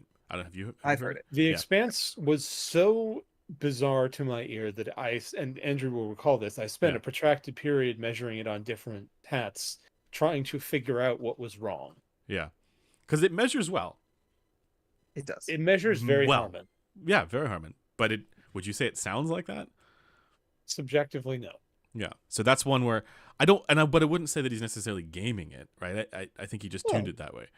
No, Right. I think it's a case of Goodhart's Law, where you don't have to be explicitly trying to cheat for Goodhart's Law to be in Right. effect. The question It is, could be a Gettier because case. has the the target measure is a broken target. down? Yeah, and this is a measure that's become a target. Yeah. Mhm. Have we measured the Expanse in our heads? No, I that is have. on the to-do list. Well, but I would just with these in your microphones here. right? Yeah. Then less than ideal ones. So there's two obvious ways that you can make something that has a good FR on a rig that is not good in practice. One of them actually inspired the modern pinna that we use on the Kimar, the custom one that Sean and Todd use, which is simply having a high acoustic impedance. The classic example here was the AKG K550 and all of its derivatives, the 551, the 553. I think there might have been a 2. I don't remember. Anyway, they were all quite good looking on paper, particularly in the bass. It had a very nice Harman shelf. And on head, they had nothing below 300 hertz because they were incredibly sensitive to leakage and the pad seals very poorly. That's a very obvious example. It's a good one though. When we talk about stuff like acoustic impedance, do we primarily refer to things like leakage effects, or do we talk about other things like, for example, situations where pad deformation or air volume changes yield meaningfully different results in the upper Well, air frequencies volume as well? change would fall under the leak thing. Well, that's one, yes, but I mean, saying, Well, like, it depends on if it's because it's getting smaller or not. that, I yeah, guess. yeah. Like another example is Oh, actually the AKG K371, which is actually the opposite, where well, if no, I think you it has the same problem. no, has, well, it might also have the same problem, but the opposite is true when it comes to the air, when it comes to its base response relative to the air volume. So like if you have and I've tested this multiple times, if you have a looser clamp with the K371, provided there's still a seal, you actually get more bass than if it's tighter. And so depending on the head, you could have more or less bass in both situations getting a seal. As far as I'm aware, the smaller air volume would have more bass propagation. Well, so no, the thing is when you make the air volume smaller, you push up the pressure band. So what could happen, because remember, we're not talking about this in absolute terms. When we judge FR, we judge it in relative terms. So if it boosts the mid-range to shrink the pad, then your relative boost in the bass shrinks, even if your actual bass efficiency rose, which it would. Well, like this example was like most of the time it would, well, not most, much of the time it would measure somewhere within the, like, let's say, positional variance tolerances. And occasionally it would be like, what the hell is going on? There is so much more bass here. And then occasionally as well, there'd be like none because there would be a gap somewhere. Yeah. Yeah. So Joel makes an interesting point, which is good and true. Low acoustic impedance is very hard for most people to understand. And using terms that refer to the outcome would help people a lot. That's true, and the actual outcome there is the FR on head not matching the FR on rig. Well, we did do a video on acoustic impedance. Well, it was related, but yeah, I mean, but the thing is, it's still true. Yeah, yeah. We should do one that's and maybe even the people that watch that video intently, like that video doesn't have all there is to say on. Also, it's useful to assume that not everyone who's watching it now has watched everything. I think it's good to reference the cause, but it's also good to show the effect. Yeah, I think, and like we also need to do more. Like we talked about, we showed the Meteor versus the I can't remember which other one for the different rigs, but we need to do a dedicated piece for that because that's we do. Like the amount of people that made it to the end of that video versus the start. It was a spicy vehicle and a good vehicle for showing that, but I mean, it is one that needs its own standalone thing. Yeah, it is one that can't stand alone as its own topic. Yeah, we have so many videos we need to make. Yeah. Fortunately, I do have my teleprompter now, so I can start making some videos. Nice. Hell yeah. Excellent.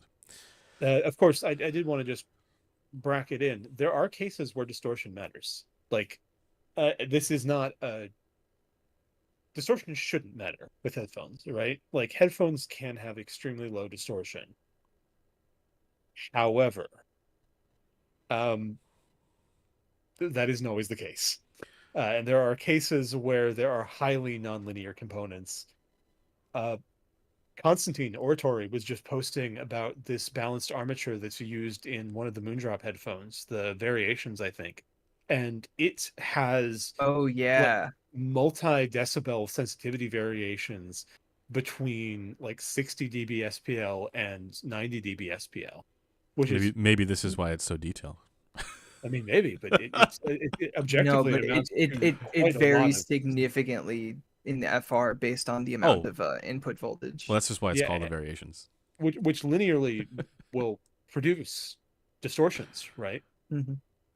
We guess we should have an online class dedicated to how to read measurements. But that's the thing is, like, I look back at myself even not that long ago, and I think that person was scrutinizing the wrong things, So, I also look back at Andrew like months ago and say the same thing. Yeah. But it's very easy to judge something incorrectly when faced with the information that people are given in this subculture. And I think that told to not blink while reading the teleprompter in order to look. No, you've made this up. This is your way of trying to unnerve the audience. I did ask if Andrew could just cut every single time I blink, so it just looks like I'm doing a continuous staring monologue for the entire video.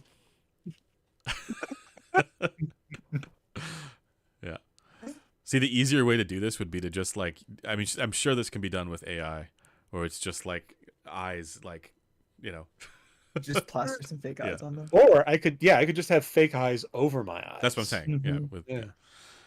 um, There's a lot of potential here, honestly. yes. Okay, back to Goodhart's Law, because you wanted to talk also about SynEd. Well, I That's mean, neat it's not time. just SignEd, right? Like SignEd is just THD plus noise, and THD plus noise is what you used to call THD. So I want to go back in time for a moment here to when I was a young man, and by that I mean 1924. No, but if we look way to the past, people very early on started understanding, Yeah, hey, something can have a given measurable magnitude response, and it will sound different. And of Mhm. course, they turned to basically like the signal transmission theory, and they said, okay, well, that means there's nonlinear behavior in the system, and they started talking about why. And then they said, okay, well, if that's the case, then we can measure it by looking at the relationship between the signal that we're putting in and the signal that we're getting out minus the signal that we put in. Yep. And way back when, before HP was founded, before Disney bought their first product, they did this just by putting in a sine wave, or in some cases noise, but usually a sine wave if they could generate it, and using a notch filter on the output to look at everything that wasn't the sine wave, and then comparing the voltage of that to the voltage without the notch filter. Right. So and you can actually see this in the oldest formulation of the THD plus noise math, which actually includes all of the distortion and noise in the sum. This is minutia, but it's sort of interesting to me that there was a period where we couldn't even reliably say this is how loud our 1 kilohertz tone is, because they didn't have good enough bandpass filters yet. Joel says he's hearing a coil whine. That might be on my end. I know. It could be on my end. It's definitely not me. My mic was off that whole time. No, actually, it could be because I'm using a cloud lifter that gets radio frequencies. I don't hear it. There is like an actual whining noise in the distance that's coming in and out. But is it happening right now? Hello, testing, 1, 2, 3. Do you hear? So wow, Joel spelled my name wrong. Terrible. Yeah, it's GR. Maybe it's just somebody whining over us having said something bad about a headphone they like. it's the DT 1990 crowd is whining in the distance. I kind of like the noise. Well, at least some people like it. Wait, cloud lifters are super noisy. I have not seen this. This one I is have awful. never experienced this. I'm only using it to prevent the clipping issue that I. So it's like a traded one issue for another one. But why is the GPU screaming to render AI plane? No, guys, let me know. Is there like meaningful like noise issues that are coming through? You guys, I don't hear it, so it's probably from me. So if it is from me, let me know. I'll swap the cable on cloud lifter. It still clips. Are you serious? I hate this. I don't hear you. It does. I don't clip. hear any sort of noise on either of you, and Why my am I still interface clipping is then? dimed. Like my ears hurt listening to you, but I don't hear any noise. Okay. Many people's ears hurt when they listen to me. It's just the brain that hurts. Okay, so sorry, I was getting back to a little bit of the history here. The original concept was we have a really limited set of tools. We have a really, we have a problem, right? Like actually, I remember this. There was a really funny study that was done in like 1930 some odd, where they tested, did people prefer music with a low pass? And that low pass was set at like 3 kilohertz or something, like really low. And they got the result of people prefer it this way. And, initially people were like, well, I guess that's just people just hate treble. But then somebody rigged up an experiment where he made an acoustic low pass, right? And he made a screen that looked the same but didn't have a low pass in it. And he put real musicians behind it, and he did a preference test, and people overwhelmingly preferred the non-low pass musicians because obviously now. But that's when they realized, oh hey, distortion can really change people's preference for music, and it can. And unfortunately, from that in that era, the only way they had to look at it was the primitive means. But unfortunately, because they were primitive means and because they came up with just a simple number, which was just a ratio, it inevitably was gamed. Mm. You get to, and this was gamed from two directions. It was gamed by doing things like, obviously, signal to noise ratio and dynamic range are measures that nobody looks at because they were gamed for so long, Right. right? I mean, Because they would take absurd measurements, like SNR from absolute maximum momentary peak output. when you say gamed, and maybe we can focus on the second bit of Goodhart's law there, the ceases to become a useful measure bit. Do you mean like only? Do you mean like in cases where like it gets put as part of the marketing material, right? Yeah. Like to sell more things. But what about situations where it's gamed in the inverse to say this thing is terrible because of X, Y, and Z?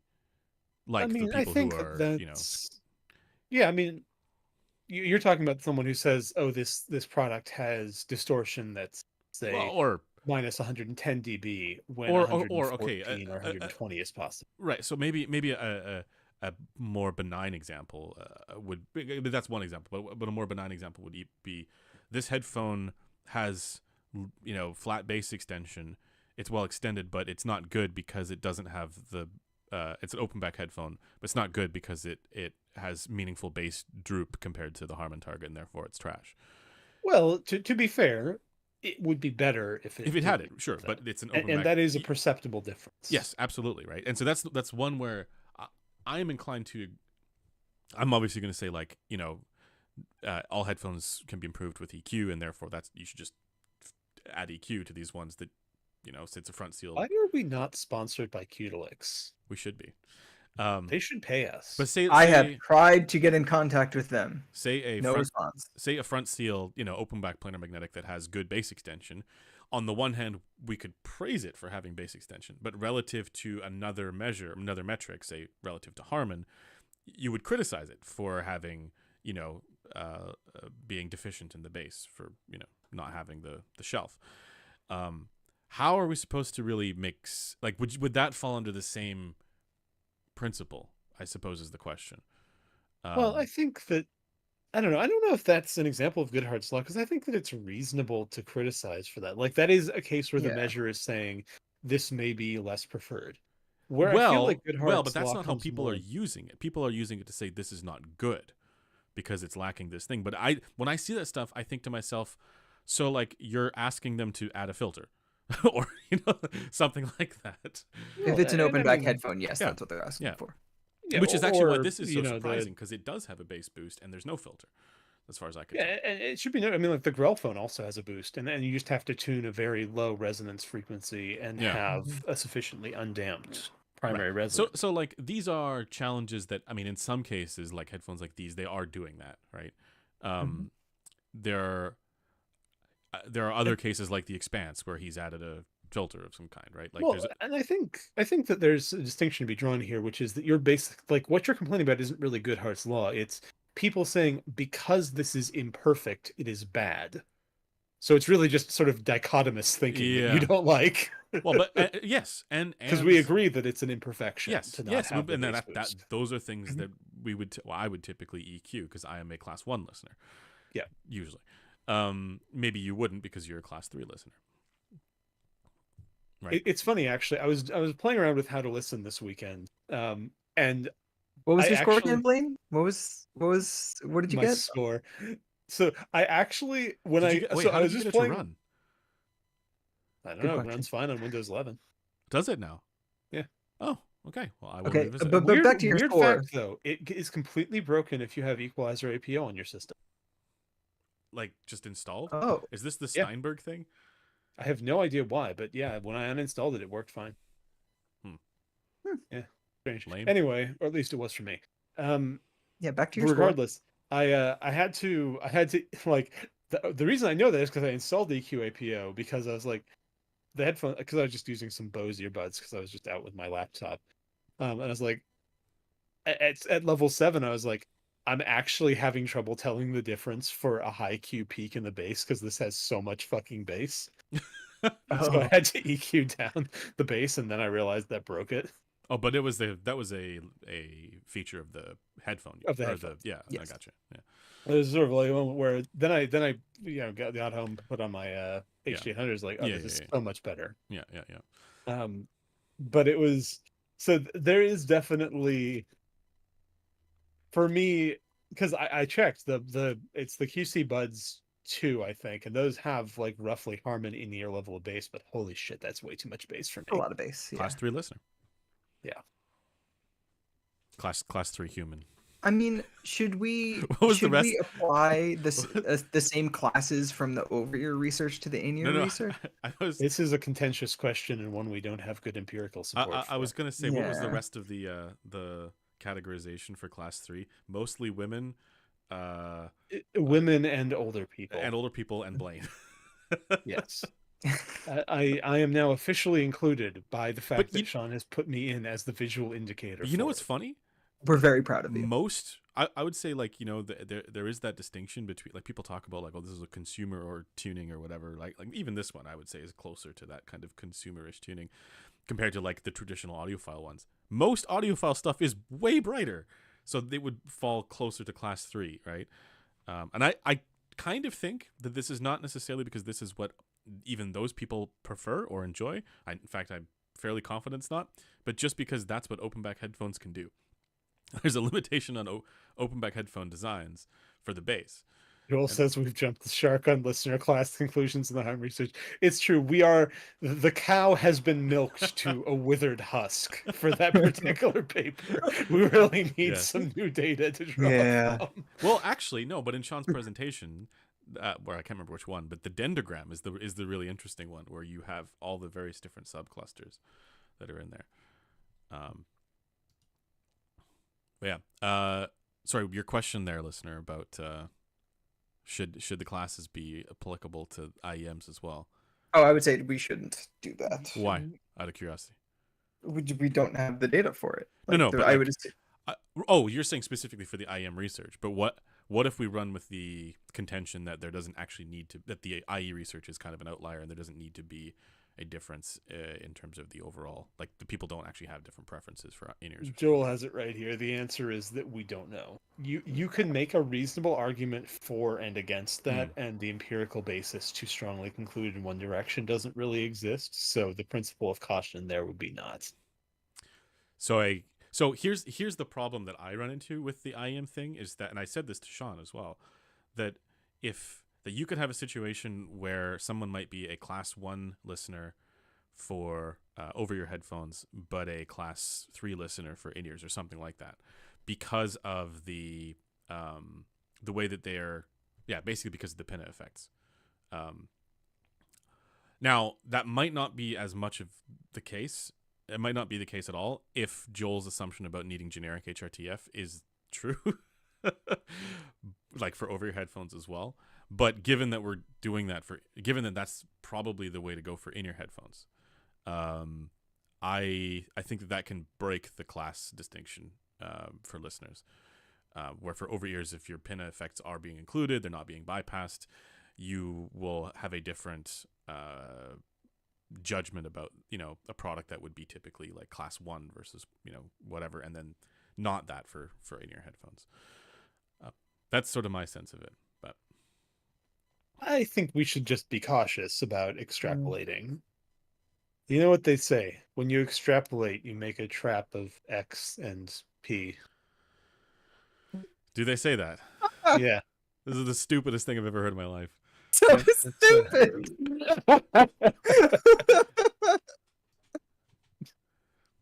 Pinna effects being included versus not. dumb. Pinna effects being included versus not being included is unfortunately not a binary yes/no thing. Well, for in-ears it is, though, isn't it? Like we're saying with in-ears, it's being bypassed. But you're saying for over ears and Yes, I'm wearing a Weeb's HD 800. cursed, disgusting. I think I get your meaning there, Joel. I don't know. I think once I'm very curious about what Sean's going to do with the whole, like, do we need different preference targets for in-ear headphones thing. you know, I mean, I worry that it's going to get confounded because of pinna effects. I worry We that could do it like that one Australian guy and just cut them off.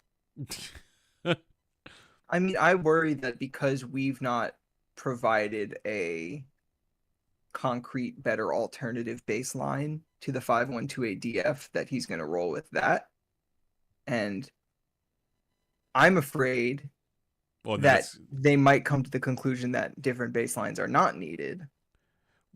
well, When, in my well opinion, there's theoretical justification for there to be possibly being. yeah. Well, but that's in terms of the targets themselves. I'm not so sure that listener preferences actually are different, but that doesn't mean that we don't need different targets, right? We might need different targets because pinna's effects are bypassed and the way that it gets done, but Yeah. that doesn't mean that preferences are necessarily different, and that's where things get weird. Yeah, so like it might be the case that they do the actual they forego the DFH or TF baseline, and then this breaks the compatibility side of things, which is kind of annoying. I mean, It's not that annoying. It doesn't change what we do necessarily, but it is something that like it's nice that it's currently congruent, right?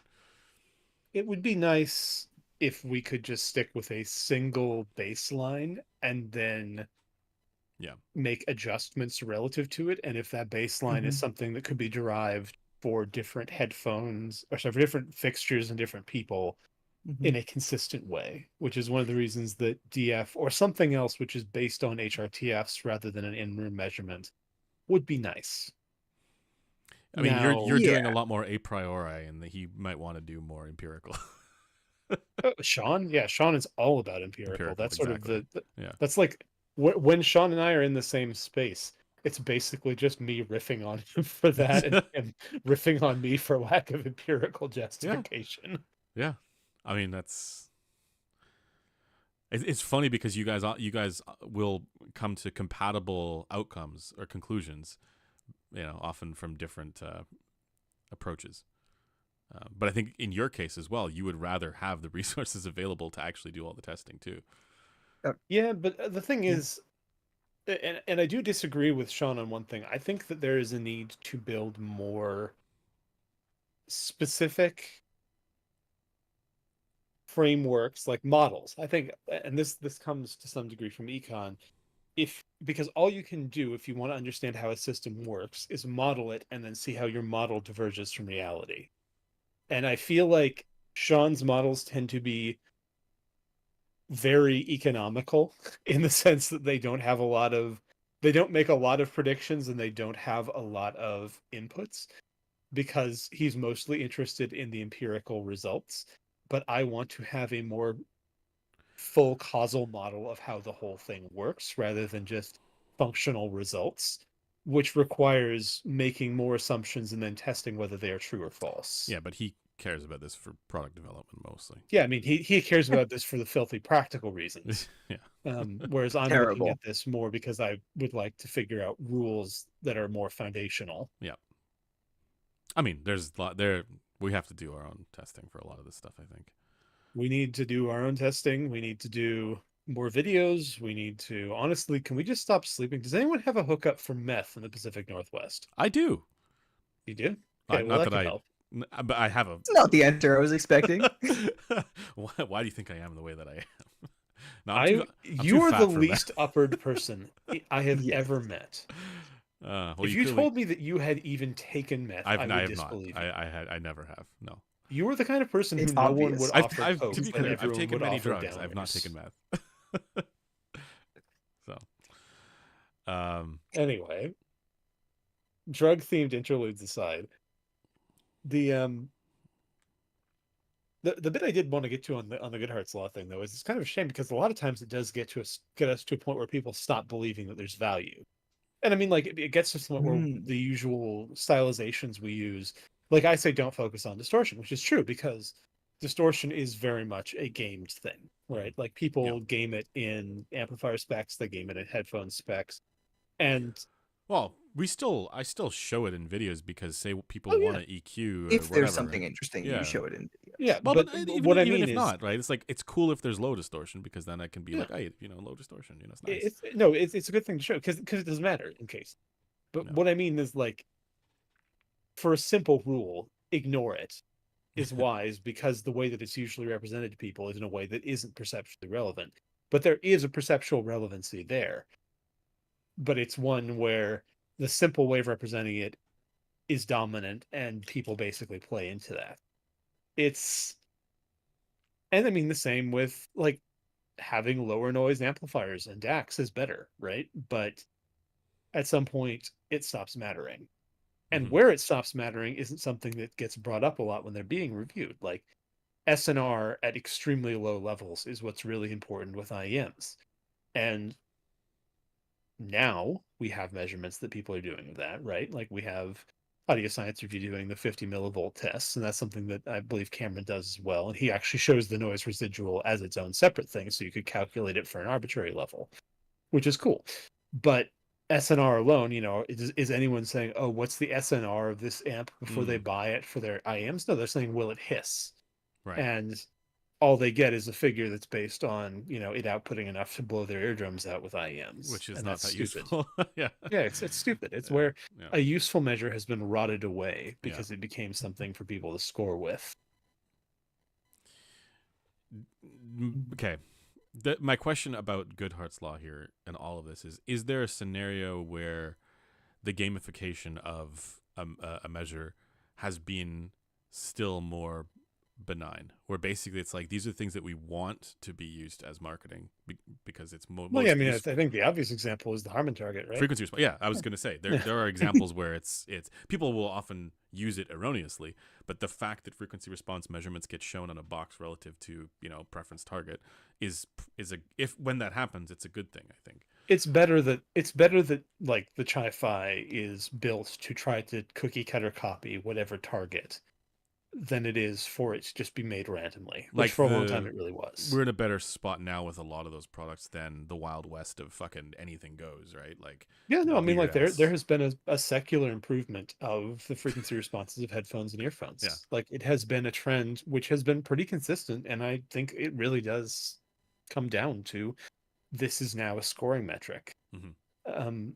So Goodhart's law doesn't always apply. It's not that So it's a Goodhart's measure. guideline. Well, I mean, It's not the thing Goodhart's is- iron law. Yeah. Exactly. Very few laws are indeed iron. But I guess it really, I mean, Goodhart's law has always been a case of the Cobra effect, right? Like that, which is one of the classic ones. Are you aware of that? No. The Cobra effect is so named for an instance where in the British Empire under the Raj, they paid people in India to catch cobras because they were trying to cut down on the number of cobras. Which, as you may imagine, this predictably led to people breeding cobras, which led to them canceling the program of paying for them, which led to the cobra breeders releasing the cobras. And now there were more cobras than when you started with. I feel like And this it's a happens case- in many scenarios, in many Oh yes, different. no, Cobra effects are ubiquitous, Yeah. and they happen because you make I mean, it's they are very tied in with Goodhart's law because it's saying, I want to achieve an outcome. I'm going to set a goal that should achieve my outcome, and then someone will be like, well, I can achieve that goal very easily in a way that doesn't really advance your outcome, but I win by it. Yeah. Car manufacturers.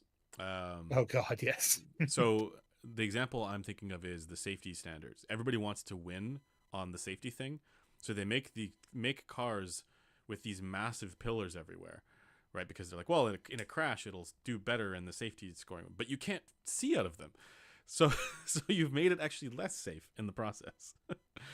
So that's just one example. And I mean, honestly, a lot of car safety stuff that is based around car safety ratings that don't include they don't include not passengers, they don't include pedestrians. Like, there's a lot of car design choices that are at a net more lethal in terms of their impact on aggregate loss but they of score life. better on their safety measures. Exactly. Yeah.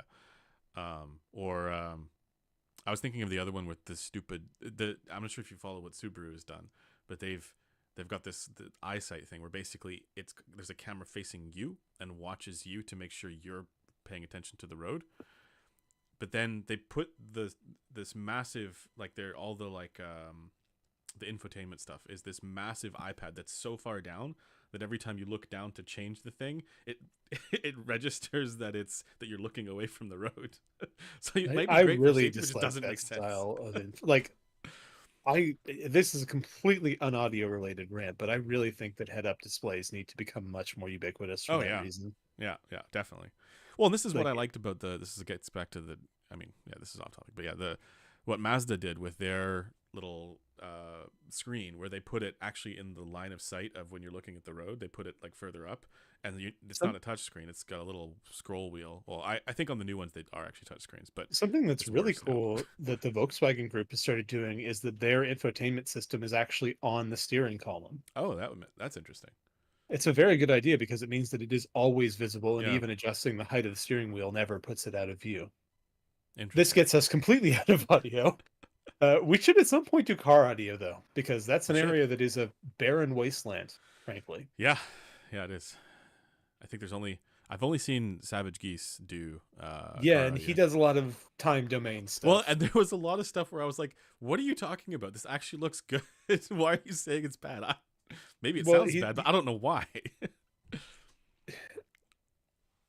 We really, ironically, that's where MDAX would really slay. Like, MDAX would be fucking sick for car audio. Let's do it. Well, okay, so where are we Let's getting get the cars? I mean, I have a car. You have a car. I have a car, it's true. We can get started. I was talking to one of the guys from LTT, and Does he have a car? yeah, he's got a car. Well, Three cars. But they are super into car audio. So they actually do a lot of the customization. Like they'll rip out all the seats and put in, crazy, It was cars, Alex, wasn't it? It was Alex, yeah. So we were Yeah. chatting about that. I'm sure that like they would be all on board with us, bringing a hats into there and doing some testing. So Okay, Joel says MDAX may not slay. It has the potential to slay with car audio. The papers that introduce it do show pretty goddamn good results with car audio. Scott to be fair. says I'll donate my car to the cause. So we have 4 cars now. All right. Well, so I mean, really, at this current progression, by the end of the day, we will have hundreds. So it's really going quite well. Yeah. Joel, I'll see. Joel has a car. That's 5. There you go. I have a car, but you can't have it. Yeah, no, I figured. Miserly. Yeah. Okay. Anything else on Good Hearts Law? Or should we just dive into Spicy Hour now? I think that I do worry that we're going to deplete the takes that are spicy. And so if we can't get enough good ones, I think we should do Cold Take Hour, where they try to come up with the most impossible to disagree with takes possible. Ooh, Sure. I like that. Yeah, I like let's do that a it. lot. Yeah. Let's do that. Okay. If you have a spicy take, add peppers. If you have a cold take, do like the frozen face. Yeah. Like Yeah. face. Let's. Sub-based in Ostensibly, you could do principle, it. Yeah, you could do it with both, I would think. So I don't know if they actually have MDAX for things outside of the high-res earsims, but you could absolutely you could use a model like that. It would just mean that you'd need to you just need to account for the difference between the heads. Transducers move air molecule around. Come on. But is that I all they mean- move around? Not all transducers, also. Only Okay. electroacoustic Okay. ones. Okay. Hmm. Yeah. Cold Take Hour is so true. Joel, Spicy Hour used to be good, but the problem is we've run out of takes. Or everybody who with those entrenched opinions has left. Like, Exactly. fuck these guys. They're just mean. Cold Take HD 800 is mid. Ooh, yes. That is a cold All take. headphones are mid. I don't know. Existence is mid. 4.4 millimeters are larger than 3.5. That's actually not true. I am actually provisioning 4.4 millimeter cables. They use the same connector shrouds as 3.25, so they are, from a Oh. footprint standpoint, effectively the same. But you know what he means. I do know what he means. HD6XX is one of the headphones of all time. That's so true. One of. That's so true. The Yeah. Super Review AI music was a mistake. Terrible. Yeah, take. Actually yeah. deserves to be a hot take. I could not disagree. Wait, what with is this? more. So at the end of Mark's reviews now, he has like an AI song. Really? It's like, yeah, it's like a It's blessed. female fronted R&B, but it's AI. It's weird. I don't like it. Well, yeah, I think you're not supposed to like it. It's Oh, cursed. so it's okay. Hold on, Mark's in chat. Was that not the intention? I thought it was trying to be cursed. If it's trying to be cursed, my opinion might be different. Hey, maybe it's just his creative expression and we're dunking on it right now. Like, that's not cool. I'm happy to dunk on his creative expression. I don't want to dunk on a good joke though. So if it's a joke, that's a different thing. You only don't- don't like it because you. Okay, so Send me the whole track. Send me the whole track. So far, Frozen Hour has been significantly worse than. Oh, okay. This is good from Cello. Life is good. That is a Nothing is spicy good from take. Cello. Terrible take. okay, can we have cold audio tape? What's something that you think that someone shouldn't reasonably be able to disagree with? Shouldn't reasonably be able to disagree with. People that call headphones cans constantly give me zero confidence in what they're saying. That should be a cold take. That's a cold take, and it's a good take. It's like people who went to Berkeley but call each other like cats. You know what I mean? What? Like people What? who went to Berkeley College of Music for a jazz education. He's And, a cool like, cat. Yeah, we'll call every single person in the same sphere that they play with a cat. I hate because everything it is about jazz. that.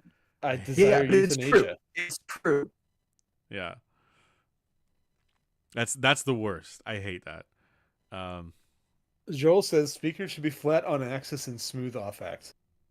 Have you considered that a speaker with a flat directivity index, which we have some reason to believe is most preferable, would need to have a non-flat on axis to be subjectively preferred in its sound power? I have not considered that. I would like Never that speaker. thought about I that. want that speaker. Well, I mean, like, if you think about it, like a dipole, right? Like a good dipole should presumably have a downward sloping axial response because it will have a flat, roughly interim response. Mm-hmm. Fine grain treble EQ is hard and basically no one should do it. Yep. Good. Cool. No. I can still disagree with this. Yeah, because it's you use an HD 800. agree No, with it no. being hard. Disagree with nobody should do it. I think everyone should do it. Yeah. Well, And I everyone have a should reason. try, but I'm gonna amend the take here. Nobody should be expected to do it.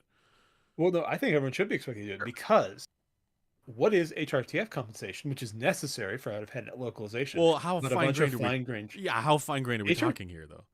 Well, HRTF filters are incredibly fine, though. You have super high Q resonances.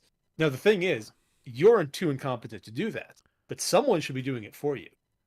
Who? The manufacturer? Yeah, Joel. basically Apple or General. Yeah. All right, I'll offer one of my own. I think that Apple is probably the future of high-end audio. That is a cold take, and anyone who disagrees is misinformed. Yeah. I'm not super keen on it, to be honest. Do you? Either. Is this There are because of meaningful downsides to their monopoly on the future of audio. Is it because of spatial audio? Apple is going Apple is the 900-pound gorilla in everything from ear scanning to head tracking to they have this whole concept of how spatial content is going to work with their weird eyeball having headset, what is it called? And Well, of course it's- Apple has sold like the most Vision. headphones of any company.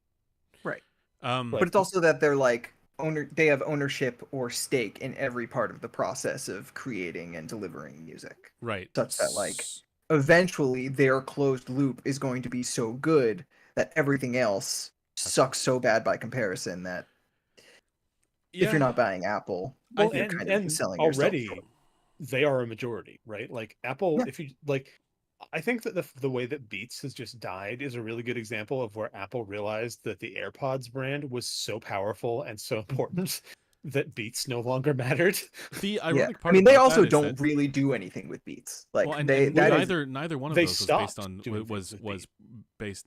It was all based around function with the AirPods Pro 2 as well, and form factor, right? Like it wasn't about like the sound quality didn't need to be as good as it is for it to still sell, you know, absurd amounts. But the fact that it also sounds good is a testament to the fact that they actually are, you know, They have a long-term plan, I yeah, think. yeah, And I think that they Absolutely. are going to probably take over the world. yeah. Yeah. Now, this does get back a little bit to my sort of misgivings is the wrong word, because I was saying to actually listener earlier, we're talking about the spatial audio stuff, that the presentation that I went to from Stephen Wilson at CanJam. And So, by the way, I just have to ask: is Stephen Wilson any relation of Owen Wilson? no, No. Oh. I should No have asked him relation to go, to wow. Owen nor Luke Wilson. But no, like my question for Stephen was, and he mentioned this in a video afterwards, that he actually gets this question a lot. But like, how do you basically when you're moving things around like as objects, right? You're taking a piece of the music, you're putting it behind the listener. There's for certain recordings that's actually detrimental to the musical expression or the musical sort of like composition, because it takes things that are meant to be perceived together perceptually and sort of separates them perceptually. And so an example would be like there's a harmony that a harmony line that gets put somewhere behind you, and then you lose the effect of the combination. And his response was a good one, which is he said he approaches it like an idiot, right? He approaches it basically like he takes creative license and says, if it sounds good, I do it. And that's totally fair. I think that's a reasonable thing. But I think a lot of audiophiles are resistant to this idea, maybe in part because they're used to hearing their tracks a certain way. And so they're resistant to what is, I think, undeniably a very cool effect when you listen to, you know, spatial mixes and stuff like that. And it's and the thought process might be, well, it's cool, but it's not a faithful representation of the recording. They're looking for fidelity. They're looking for the listening condition that they might have if they were sitting and watching a concert or something like that, or watching a live performance, which is very much not spatial like that.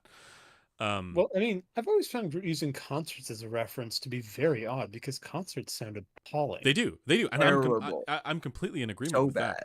I'm just saying that I think that a lot of people are still stuck in this mindset of like, I'm chasing what it's like to be there, and So, that what's creates interesting this here- resistance to like pulling certain elements from the mix and placing them in a way that is totally not natural to be listening to music. But here's my counterpoint to that: when you're listening to headphones, it's on your you're never in that same, you know, space anyways, so you may unless as well you're chase, wearing an Apple Vision Pro and have a set tracking or app. if you have a binaural mix, in which case sometimes it could be a, you know, similar, but you get what I mean, right? Like when you're Yeah, I wearing mean, they're headphones, very- it's not, you know, you don't have that same perceptual plane anyways, so you may as well just chase whatever experience is most enjoyable to you. I'm not entirely sold on the idea of it being more enjoyable. I think there are certain recordings where it's actually more enjoyable to just hear it as a, you know, flatter stereo image. For certain recordings, I think I'd prefer that. But then, yeah, there's no denying, when I was listening to that demonstration of his mixes that he had done, it was phenomenal. It was an incredible experience. So, yeah, I can see it. Joel says, being there does not exist and has never existed with the vast majority of music. It's not a cold This enough is, take. I think think it's that's a a hot pretty cold take? take. I think it's a pretty cold take. I think it's a pretty cold take. Listen No, with I think it's a cold take within this circle. Oh, okay. But I think most audiophiles are going to think that is a very hot That's take. yeah, that's the Oh, yeah. concern, right? Like, Well, I mean, that's the thing. But unless you're talking about one girl, one guitar music, yeah, you pretty much don't have an I- original acoustic event. I think though there are, well, I mean, I wouldn't say just one girl, one guitar. I think there are situations where people have a frame of reference, especially for acoustic music, where they've heard it in let's say ideal circumstances. Well, but here's the thing about acoustic music: even with an acoustic recording that's multi-track, you are moving away from. No, I'm not any saying a recording. I'm possibility of saying that being there. people have heard, you know, a string quartet that and not amplified, just an acoustic. You're just there. You've heard it, right? And when people are thinking about, when they have a frame of reference for what a acoustic guitar sounds like, it's often anchored to that. And when they hear Well, yeah, but the thing is, different guitars with different strings with different and in players sound different rooms and so on, Yeah. right? Absolutely. But that's still, okay, here's maybe this is my, I'm not sure if this is a spicy take or cold take. A difference in timbre, or let's say, yeah, let's just say something as simple as a difference in timbre as a result of some of these factors is a difference in kind from placing a piece of that quartet behind you. It's a very different thing. Like you might say, well, this sounds like it's in a particular room and is creating this particular effect, but it's all there in front of you, and it's all coming from the same plane, if that makes sense. Very different from. It's almost as if with some of those spatial mixes, they're putting you on stage with the musicians. And It's again, cool. yeah, to me, it's like that's cool. And I actually think if you tested this, I mean, I'm sure Apple has done this, but people would prefer that over the, same plane, two-dimensional kind of thing. I think there's probably a lot of cases where the object-based immersive audio stuff is overdone. I think it's probably because it's a little bit nascent. It's leaning into the coolness of the effect probably a little bit more with whatever creative license people want to do here than would be ideal. But then again, the question is like, well, what is ideal, right? Like, and if you think about it, and this was Stephen Wilson's other point, stereo mixes are also spatial mixes. It's just that you have fewer.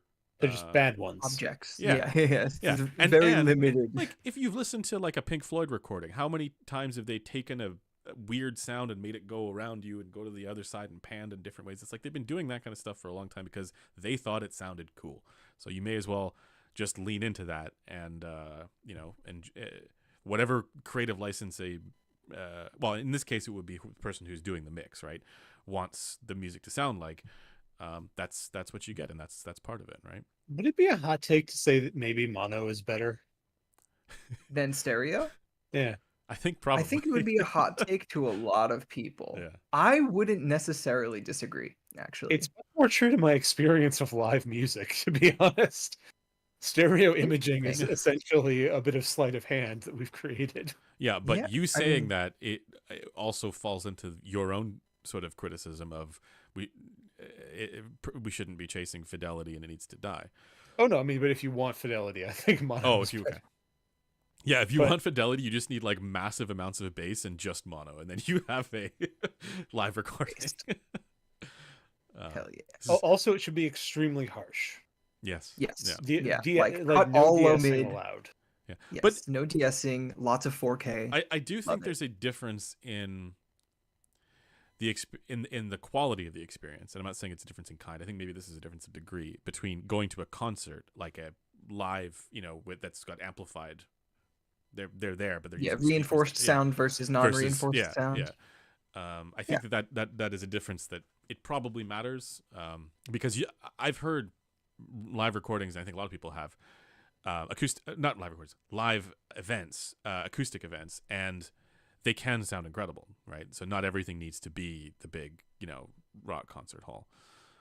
I mean, I think, for me at least, for acoustic instruments and voices, although I don't always want something that sounds like the experiences that I've had before, something that sounds very far away from it can sound unnatural to me. Yes. Right? Like, and that unnaturalness can make it subjectively non-preferable. Well, and this is why my quibble with your fidelity needs to die thing is that I would take a more strong version of that as true, which is that hardcore fidelity needs to die.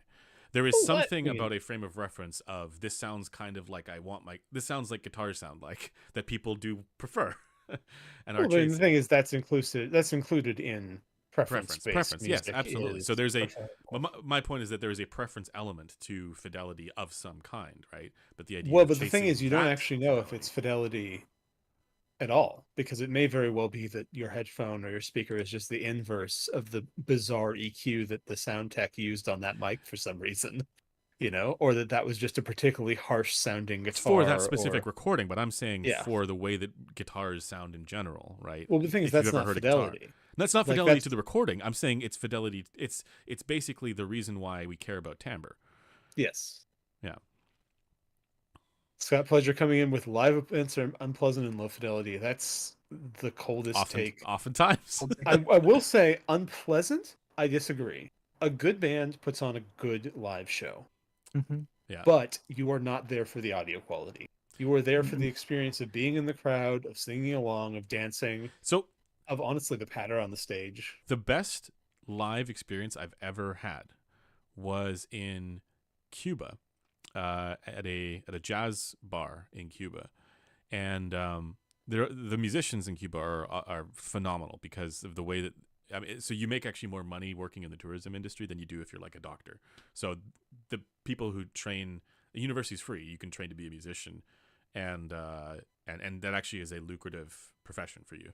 So you have these amazing musicians in Cuba. Anyways, out of nowhere, the woman who was the server at the bar gets up on stage, and the musicians are like, "Hey, it's her birthday," and she sings this song, which is like the most unreal. Like, it had people in tears. But I subjectively made note, and this is just because I'm a dork. The audio quality was really, really good.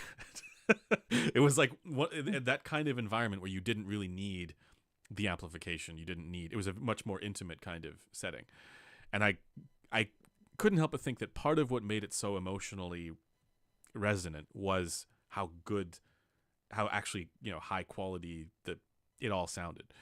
And if it sounded lo-fi, it probably wouldn't have had the same emotional resonance with people. I don't know about that. Like, I think It was my there's hunch at the definitely time. there's definitely a floor on that where Yeah, if it was lo-fi enough, like, it wouldn't connect with anyone.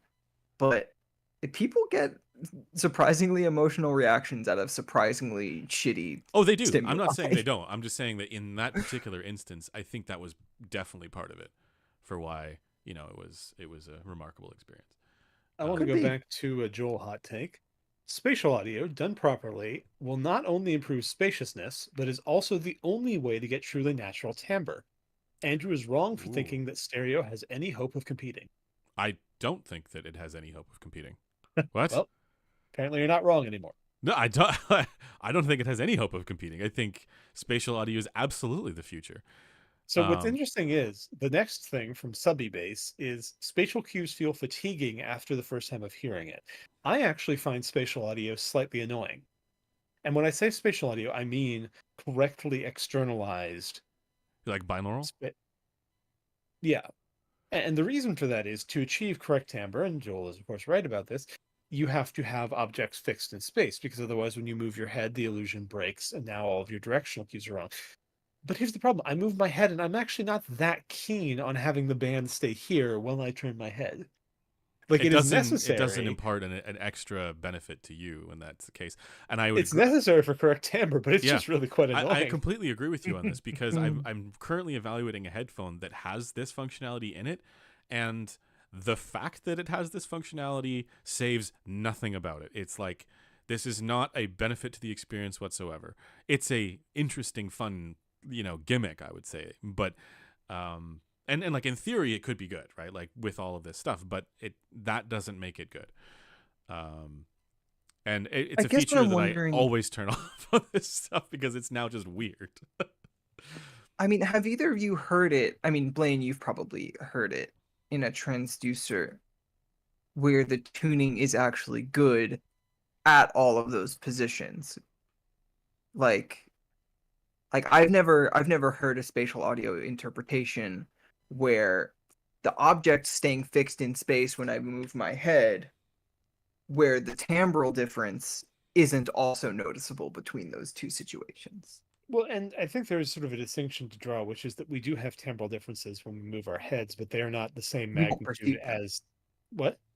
But we don't perceive them to the degree that we to the degree. That's the important thing. Oh, okay. And it's something, because you'll notice this, and I make this demonstration to people because I'm trying to explain HRTF, and they're like, well, but it does sound different.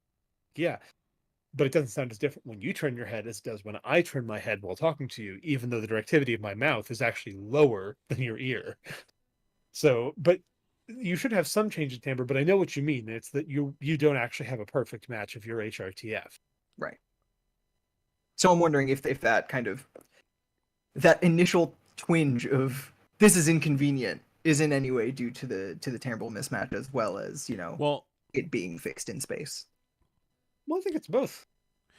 But Do I think that even you- if you had a perfect timbre for it, it would still be annoying because Okay, I'd still move my head. But here's a slightly related question to that. As when it comes Actually, no. to Can I interpose yeah, first? go ahead. I can tell you for a fact it will be because I have that same thing with speakers, right? Where obviously there is no Oh. timbre mismatch, but it is, and it's not like I don't like listening to speakers. It's like this is an inconvenience of listening to speakers that if I turn my Yeah, head, That it doesn't Yeah. oh well, follow fuck, you. there goes my stereo image. If I move Hmm. around, well then everything has changed. And I mean, you just need again, speakers all around you. well, no, but I mean, Or, it's just, Or or a like diffuse something field, like Apple or- does, or a where it's headphone. like spatial audio, object based, but the objects follow you. yeah, Well, and Bose has a version of that too, and it is probably the future, if you want my opinion. That's Something funny. where I did prefer that a lot on the AirPods Pro 2 to the full head tracking spatial audio. yeah, I think it's called fixed mode. so all spatial audio problems can be solved with good software design, says Joel, with a distinct lack of peppers. I'm not allowed to say what the headphone is that I'm thinking about here. Not Are you yet. not? No, but Blaine knows. Am I allowed to? No, you're not. Um, Well, Can you you stop me? specifically do not. Oh, okay. But there is a frequency response of a headphone that has spatial audio capabilities, Dolby Atmos and stuff like that. That also has a frequency response that is not great. Let's just say. Oh, that one. Yeah. So here's, and when I was doing my review, I was wondering, like, okay, is it weird like this for some benefit with spatial audio? And I didn't find that I didn't find that I preferred it. Like, it's not like the things that I didn't like about it in stereo went away when I started listening to spatial or Dolby mixes.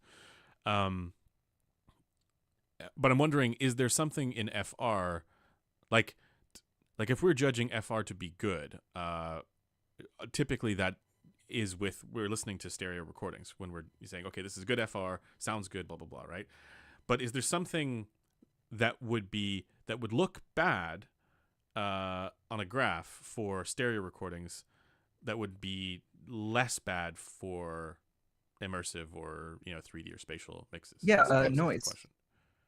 Well, What? not just Like what could show up as noise on like a static FR plot could actually be like some sort of reverb algorithm that But does what about enhance like meaningful peaks and spatiality. stuff like that?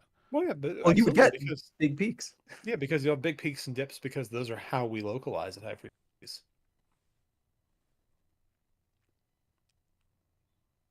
So we would be able to say so like in the one in question, do you think that there is a Oh god, no! I think it's just badly designed. Okay. Yeah, it's probably. But I mean, it could be there. That would Yeah, but like, so say the Grellphone was actually like something that did track your HRTF, and like by default, like its default mode where you localize its center was like a 0-degree free field HRTF.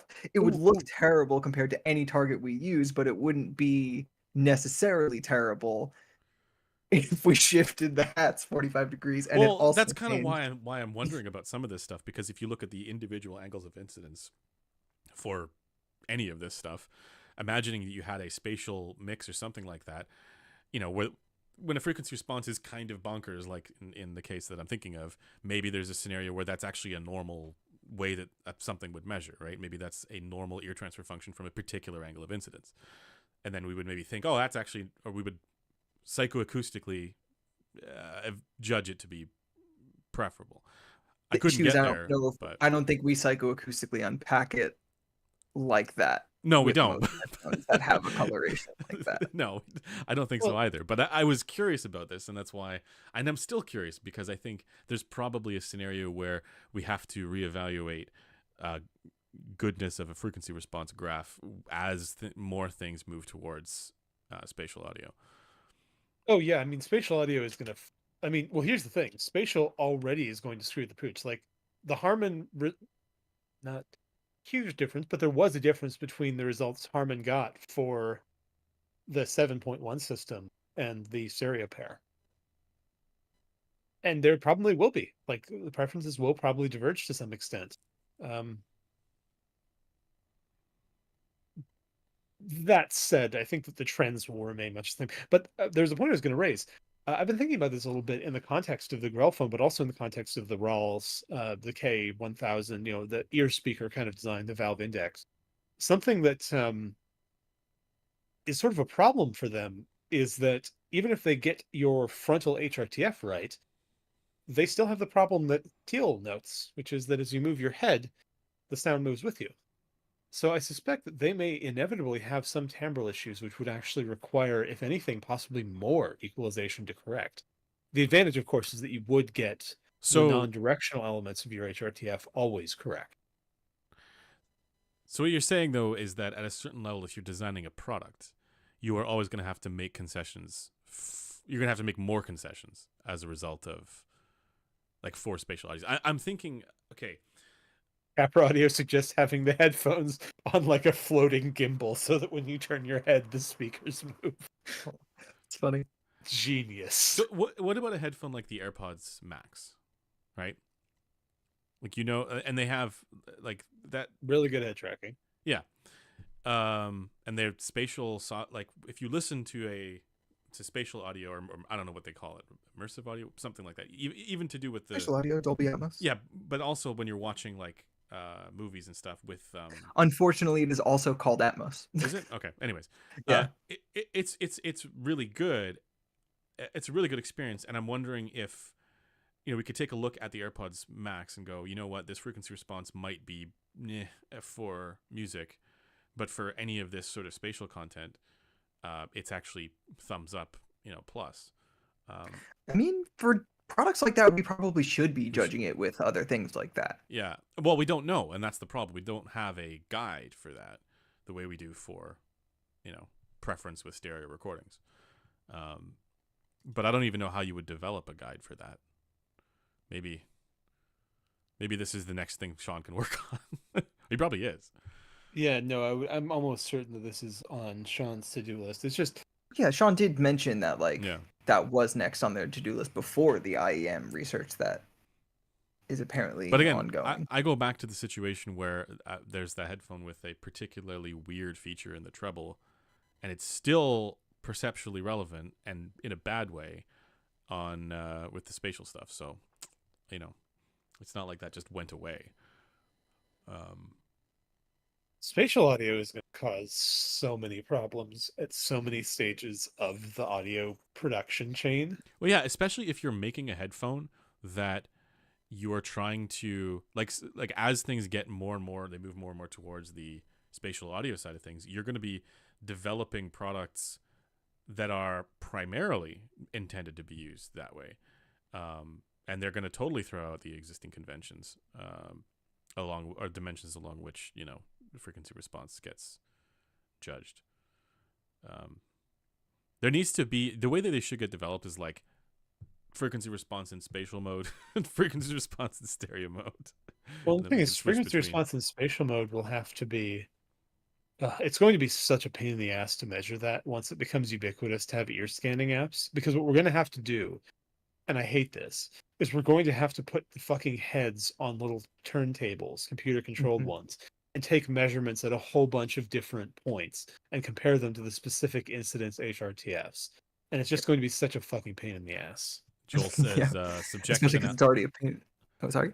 Joel says subjective analysis is basically the only way to evaluate spatial audio products, unless you're the one who designed the product and can peek under the hood. I don't think that's true. I mean, realistically, because doing what Blaine is talking about is a pain in the butt.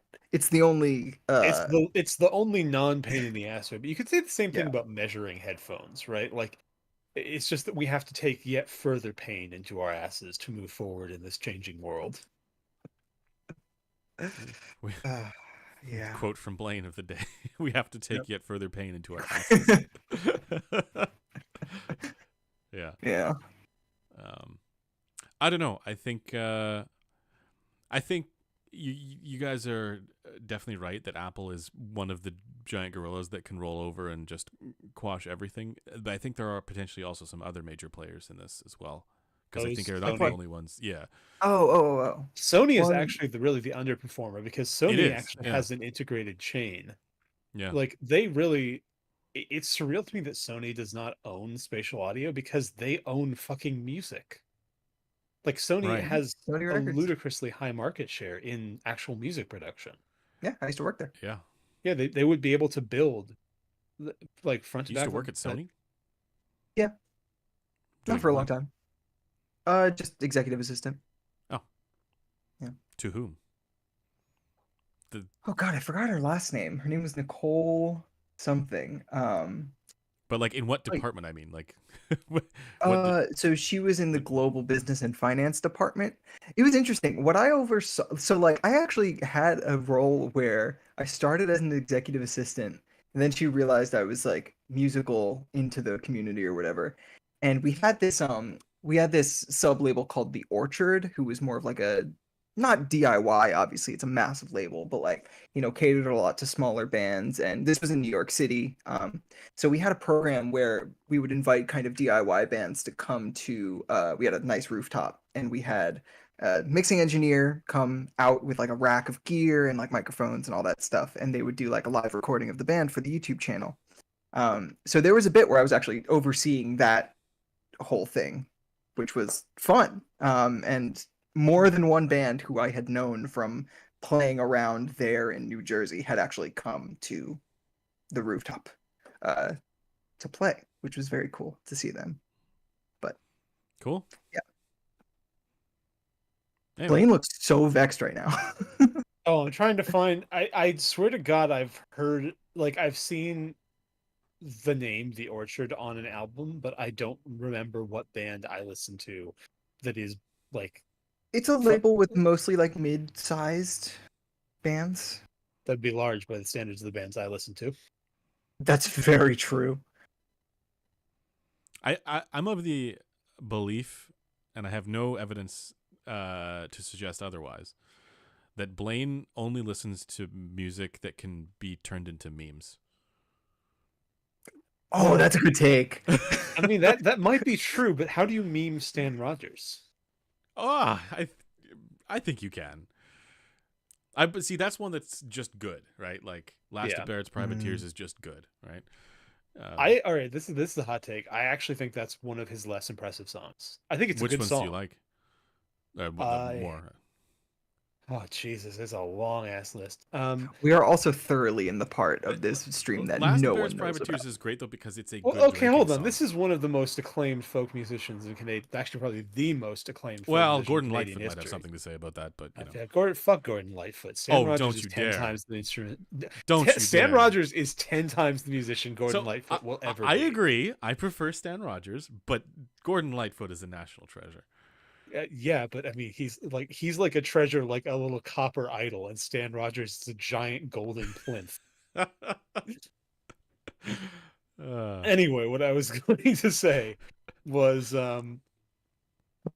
White Squall. White Squall is really, really good. Okay. Let's think. The Northwest Passage. I think the Northwest Passage, as far as like famous ones of his, but is but really Last of good. Baird's Privateers is a better drinking song. That's specifically what it is, right? Yeah. I'm so surprised there are people in chat that are like actually responding to the content of what you guys are talking about. I've never heard of any of this. You've never heard of Stan Rogers? No, I think I've heard of Stan Rogers and Gordon Lightfoot, but I don't think I've ever listened to either of their music. The Mary Ellen Carter, that one's fucking sick. Yeah. I feel like saying any music is fucking sick. It's like the Canadian Cat Stevens, you know? Okay. Yeah. It's that kind of. I mean, it's maybe less well, Gordon Lightfoot's more melancholy, but Stan Rogers not so much. See, Blaine's not even Canadian. This is the fun part to me. If you're into very small Canadian folk musicians, I have a friend. I listen to a fair number of fairly small Canadian folk musicians. Yes. See, you just like Stan Rogers because you have a maritime fetish. Well, I don't just have a maritime fetish. I listen to the fucking Darina Harvey band. They're from fucking Edmonton. Okay. So you're just a Canadian, is what you're saying. You're a Canadian by so like bad places in Canada fetish. Well, hold on. First off, the Maritimes are not bad. They're misunderstood. Okay. Isn't Blaine Midwestern? I am not Midwestern. You. That's very insulting. That's rude. Wait, are I you No. was Midwestern? No, you're literally not Midwestern. born Griffin. at like the northwesternmost extreme of the continental United States. Blaine is a coastal elite. Yeah. Shake my head. He's PNW. He's deep PNW. Mm-hmm. What do you mean Midwest I have Midwest energy. I'll kill you. uh, The shade. he does have knives. I've seen them. I'm holding one. Yeah, he keeps threatening to cut himself on stream Yeah. with those fucking I'm knives. not holding the cool knife though. It's just a little skeletal. Okay, put it away. Put the knife away. Capra But- has just like been fucking added to the book of grudges. Wait, Capra, aren't you like Northwest? Oh, east. Oh, okay. I'm just totally wrong. Midwest, He's in a my Virginia. ass. He's I will he's- not he- disclose which. He's in a region, Is he in the good Virginia or the bad Virginia? West Virginia. The bad Virginia. West He's in the bad Virginia. Mount Okay, you Laurel. say that, but West Virginia is historically the good Virginia. Historically, maybe. All right. I mean, also it has the song. that's that's the true. only That's, reason that's why. two things it has over not having been a slave state Dude, and having What? country roads are two things that the other one Why doesn't was have. did you guys? Okay, you guys probably didn't watch the Edmonton versus Vancouver playoff series, but for some reason, correct. when Edmonton would play in Edmonton and they would score, the crowd starts singing that song. Like West Virginia, like, you're in Edmonton. What are you doing? Huh. I have no idea. Country road. It's a good song. I It is mean, a good song, that's really the only reason you need. I guess. It's kind of I- fucked up that he'd never been to West Virginia when he wrote it, though. Yeah. Well, whatever. I mean, it doesn't I like didn't know that. the people who've never been to West Virginia will sing it as if it is their national anthem. So, I mean, I guess it doesn't matter in the end. Also, Edmonton is basically the America of Canada, or the West Virginia of Canada. Just Okay, I was gonna north. say the America. Of No, no, Canada? sorry. I mean the well, no, Yeah. actually, probably not even West. It's probably the Alabama of Canada. What is Saskatoon? Good question. The Saskatoon specifically, or just Yeah. all of Saskatchewan? No, Saskatoon specifically. These are made up words. That's Saskatoon. an indigenous name. You can't actually Yeah. say that. Saskatoon. You got to I make don't fun of Moose Jaw or whatever. know. Moose Jaw. There's Head Smashed In Buffalo Chop and Medicine Hat. These are real places. Moose Factory. Yeah. High Level. I had it. Oh, right. Actually, wait. Well, one more Stan Rogers plug before I'm gone, because someone made a comment about Country Roads being an I Miss My Home song. The Idiot. The Idiot is my favorite Stan Rogers song. Is it as good as the Idiot by Neil whoever does the music for Monty Python? Is it Neil Ines? Haven't heard it. Something Ines. Someone can let me know. Okay. How Sweet It Is to Be an Idiot. It's a great song. Joel says, I don't know what you're on about, Andrew. Edmonton is a good bit more liberal than most of Alberta. The bar's not high, man. That's So it's Austin. I don't know. Having a choice between Edmonton and Calgary, I would choose Calgary. Well, I mean, I would choose Southern Alberta or like Kananaskis, over any of those places. But definitely, I would choose Calgary over Edmonton. Joel lives in the Alabama of Canada. Remind me where that is. Is it in Lethbridge? Calgary? Or yeah, I was going to say Calgary. Yeah, but Calgary. Yeah, at least with Calgary, you don't. Yeah, it's Calgary. It's not as far north, so there's that, and it's closer to the actually good places in Alberta. So what are the actually good places in Alberta? Kananaskis.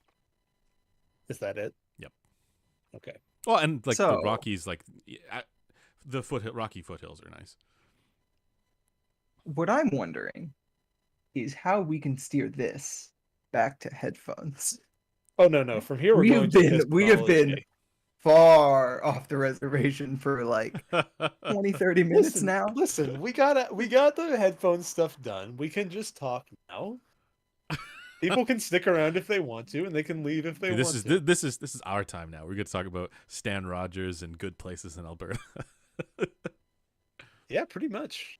I mean, Yeah. like, also someone in there said is talking about Iggy Pop, which I don't know who that is. what's your take on what's your take on Great Big Sea? Oh, dude, I love them. Okay. Actually, Yeah, you've people were said to talking me about Great Big Sea people before. were talking about their favorite concert. My favorite concert I ever went to was a Great Big Sea concert. Interesting. They had amazing energy. I'm a river driver and I'm Yeah. far away from home. Ironically, most of my favorite of their songs are covers. They did an extremely good cover of the Chemical Workers song, which was written by someone else. Hmm. Although Safe Upon the Shore, actually, it was during the Safe Upon the Shore tour that I saw them, and Paul, I think is the vocalist for that one. He was so much better live than he is on the record. This is why people chase fidelity. Yeah, no, I mean that was a rare instance where I just really wish that there had been I wish they would re-record it or would have re-recorded it before they split up. With him bringing the energy he had on stage, because it sounds so hollow by comparison to how it sounded live. Anyway, yeah, no, Great Big Sea, big fans. So honestly, statistically, if they come from the Maritimes, odds are I've listened to them. the conclusion is that you basically need to be like a seafaring person. You need to, It's what my ancestors were. Yeah, Blaine would do well on the ocean. Yeah.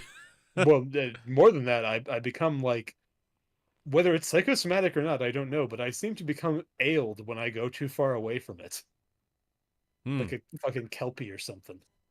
The sea beckons. Yeah. Literally. It's like Okay, a so what kind of Horcrux. pirate would Blaine be? I'd be the last Saskatchewan pirate. Oh, you haven't heard that one, have you? That one is a Canadian folk song. I haven't heard that one. Yep. No, but I was thinking of if there's which pirate would Blaine be if he were a pirate? Would it be Edward Teach? What Would are it be- what are the types of pirate? Well, there's all kinds of Well, different pirates. Somalian, Yeah, British, yeah. Spanish. Oh, There's. I thought you meant roles within the pirate crew. Well, we could do that Like what too, would yeah. Blaine do? But I don't even know what the roles are. I don't isn't know there one- anything about maritime life. Scrubbing the poop deck, that's one of them. I think he would be. You definitely wouldn't scrub the poop deck. No. If he you're not would- fit for this job. I don't think he would be the captain or the pirate leader. I think he'd be the I'd first be the first mate. Yeah, first Yeah. mate. Yeah, I you'd have be big first mate energy. Yeah. you'd be the first mate or the navigator. Or the person who basically says no, we can't do this thing, this whatever ambitious thing that the captain wants to do, and then the captain says we're doing it anyways, and then they get themselves in trouble. Yes, Blaine would be the put upon, overworked, but Yeah. reasonable first mate. Exactly. Yeah. Oh, shoot. Blaine What looks is- sexy again. there's a song verse that I'm failing to remember the band, but there's a song verse where basically the song's conceit is that a ship is in a storm and having given up, the crew are just drinking the rum stores before they drown, and the captain brings them all to discipline by shooting the ship's cat. And I sort of had, for some reason, was flipping it over to that in my brain. Nice. I would not do that though. That's why I'd have to be the first mate. I Yeah, couldn't. you shoot wouldn't a drink the cat. rum. Everything else you would do. No, I would never shoot a cat. I would shoot a person. I wouldn't Okay. shoot a cat. Okay. I would shoot a person for shooting a cat. But Anyway, it would take a lot of money. You'd have to get paid a lot to shoot a cat, but you would shoot a person for free. cats are not innocent, Joel says. Yeah, cats are not innocent. I still like them. Yeah, and it's not not, about their their fault that they're not innocence. innocent. No. It's that I like them. So speaking of other music, when I was growing up, there was a band called In Flames that I liked. They weren't good, but it was sort of like a I guilty remember In pleasure. Flames. Yeah, they had some. I would agree with the assessment of not good. They were not good, Yes. but there was a guilty pleasure element to the earlier works that they did, like Clayman and Colony and stuff like that, right? And then they went really bad because they tried to go mainstream and they just sold out and it became terrible. But then at Munich High End, I guess they indulged the terribleness, right? At Munich, I was hanging out with Skedra, and he recommended I give them another shot with the new album, their latest album called Foregone. And it's actually, I mean, the music is still, I would say, not good, but it's back to that older, like, style again. But I was most impressed with the production. It's actually a really well mastered. I don't know what you would call that. I know nothing about that side of things, but like, Yeah, it's hard to pick them apart individually. Yeah. But generally, it It's a sounds really, good. The mixing really- and the mastering Yeah. have to be good. exactly. And I was mostly just impressed with, like, if you compare this album to like the older good albums, the older good albums sound Don't sound good. awful by comparison. Yeah. I can't. They were not an audiophile listen. That's No. for sure. No, and now it's like, there's a nostalgia element to my listening of it. I'm like, oh, okay, maybe I'll listen to it, but I will always think, okay, yeah, this is horribly recorded. But I'm just glad that like now we're getting good recordings even in some of these genres that I would deem to be lesser. We're getting good Speaking recordings of- there too. Speaking of Skedra, did you happen to hear his headphone? No, because he His was Sked making phone? it after Munich High End. I told him it was cursed. The concept is Got the it. most unhinged, cursed What's thing of the all time. concept? Did he tell you anything about like how he's going to be splitting the drivers? It's a multi-driver headphone. I've seen the Oh, pictures good. of it. He's done it. Yeah, no. But do you know like if like any acoustic or electrical filtering that's going into it as far as crossovers or whatnot? No, I'm not sure. I've seen No. frequency response of. I'm not sure if it was that project or a different one, but yeah, he said he likes the sound of it. I don't know. I think doing multi-drivers. He's doing multi-driver stuff with those Peerless drivers, right?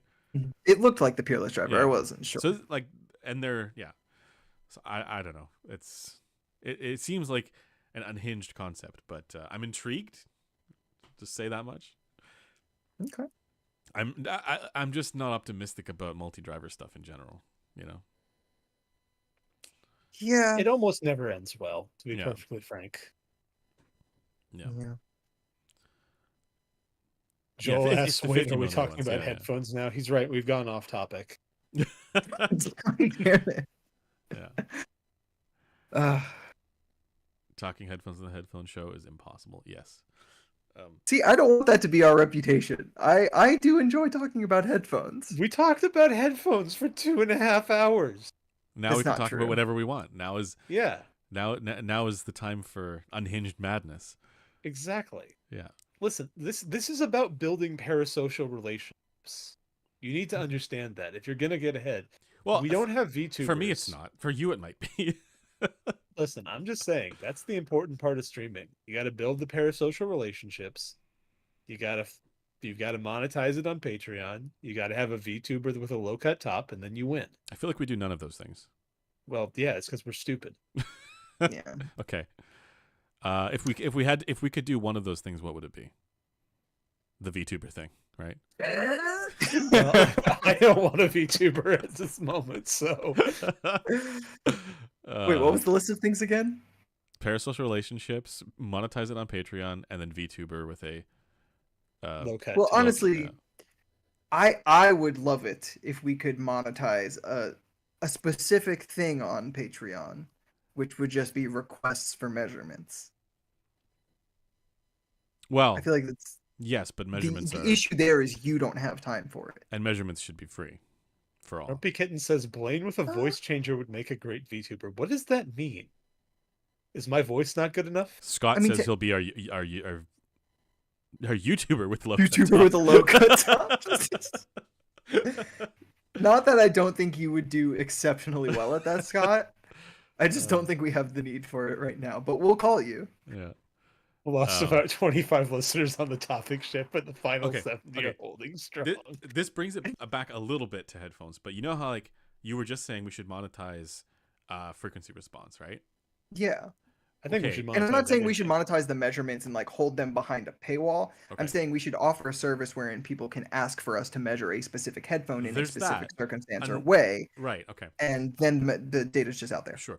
There's that, but there's another potential thing, which is that people can get access to the measurements first, because it usually takes about a week to produce a video for the measurements of Thing Republic, and they could get access. Oh, first. yeah, we should definitely do that. But Yeah, there is early access there is for a Switch?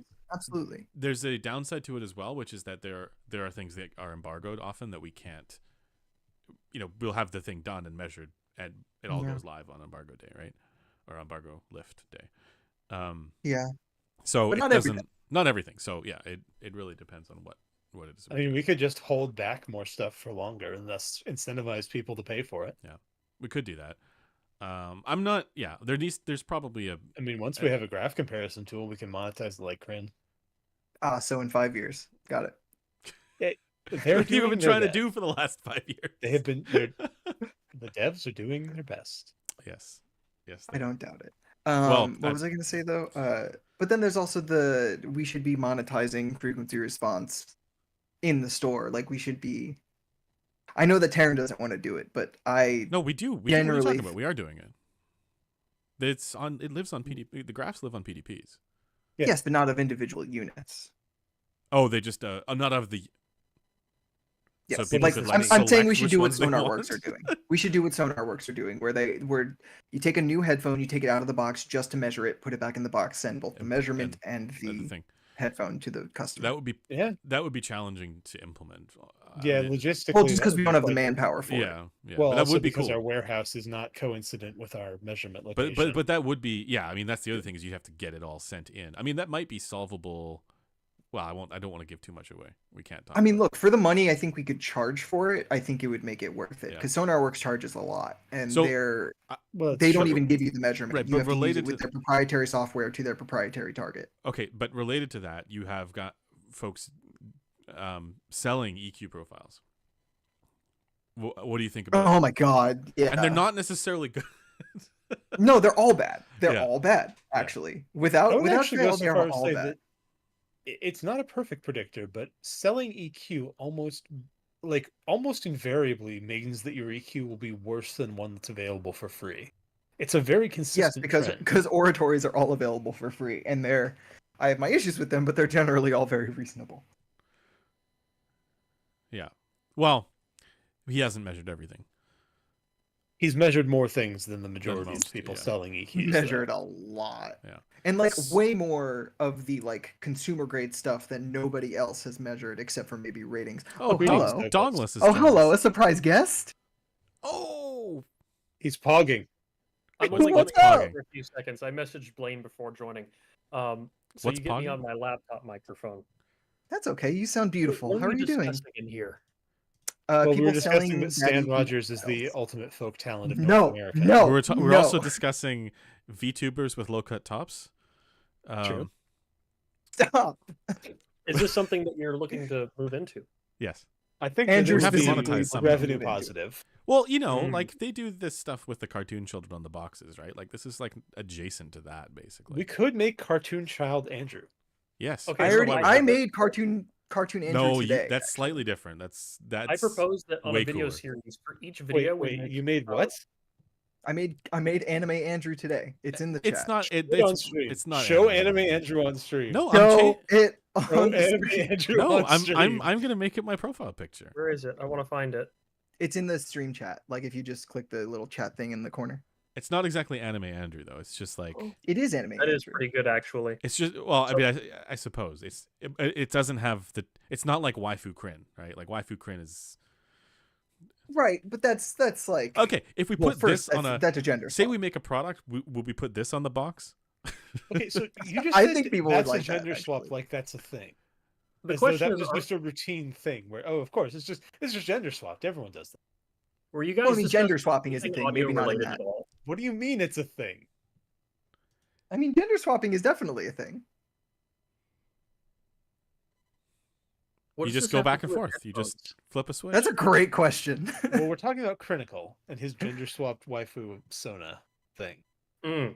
So Mhm. what I was saying is the thing that Griffin made is not that. But it is an illustration of. And you have not shown it on stream yet, and the people want to see it. The Yeah, people you do should want show to it. see It's it. actually pretty cool. It is very good. It's very well done. So I was saying, I think that the move is to collect data, of course. For every video, we have Andrew Park wear a slightly more lower V'd shirt. and then we compare the data of all the videos.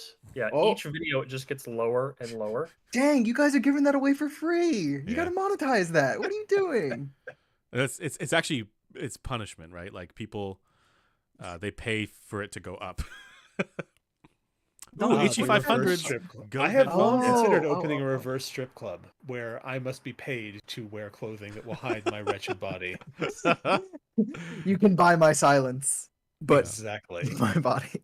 So DMS is wearing the greatest headphone of all time. Almost. Oh yeah, you Actually, that So one's good. That one's over here. This one's the greatest of all time. Nah. That is a classic headphone. The Wait, who- HE500 was great. Who was behind you? Oh, my mom's in town. Well, she was DMS just going mom. around. Ah, Yep, Hi, Mama. Mom DMS. Where is she? Douglas Mom Stevens. Hello. Hello. Yeah, we look a lot alike, don't you think so? Yeah, you do. Actually, Family yeah. resemblance. Yeah. Yeah, the HE500 is a classic. I have had it several times and always regret getting rid of it. And I was like, no, I can't get rid of it this time because the value of them keeps going up. So every time I repurchase it, it ends up being more. More. Wait, I how know much was it somebody this who time? has bought and sold that headphone at least 5 times, but every Yeah. single time he made a profit. Last He was time up I like got these, it was $1,000 off of those. Wait, sorry. How much Damn. was it, DMS? last time I got these, it was like $450 and still worth it. These are using the But this one, The- how much was this one? Pally pads. 450. Yeah, this was the Pally pads, which are the one of the types of Sundara pads. No, actually, show me the pad again. Oh God. That is the correct pad. Yeah, That is the correct pad for sure. I think it's current Sundara pad, but yeah, it sounds Yes, great. it I like is. it a lot. It is. Came to learn audio, leaving with a PhD in Canada. You say that, but I bet you don't even know how thick of ice the Prince Edward Island Bridge can withstand. Okay, I don't know. Stop. Why would any of us on the West Coast need to know that unless we have a maritime fetish? I only found that out because I saw a video of some incredibly thick ice just being fucking wrecked by that bridge. Because you have a maritime fetish. No, I just saw it on Reddit. It was Okay. just in a random subreddit. Yar Was it on r/maritime fetish? No, it was just on like crazy fucking videos or something. It was like an ice float that was 10 feet tall getting crunched. Oh, okay. So before I disappear out of here and put the Yeah. finishing touches on tomorrow's video, is there any like hot topic, hot take audio things I can give a spicy opinion on and then leave and let you guys clean up the mess? We think Apple's going to take over the world. Not just That's an going to audio. happen regardless of if we want it or not. Let's see. Hot We take. can do better, yeah. Because Megafest that's like an inevitability, right? Like we're all like, we're all in Apple's, universe in some way. Oh wait, I did actually, actually Doug, just I'm switch not. to a phone service, a phone service that does not work I'm with iPhones. also not. But sorry, what? A phone service. I that did does- just switch to a phone service that doesn't work with iPhones.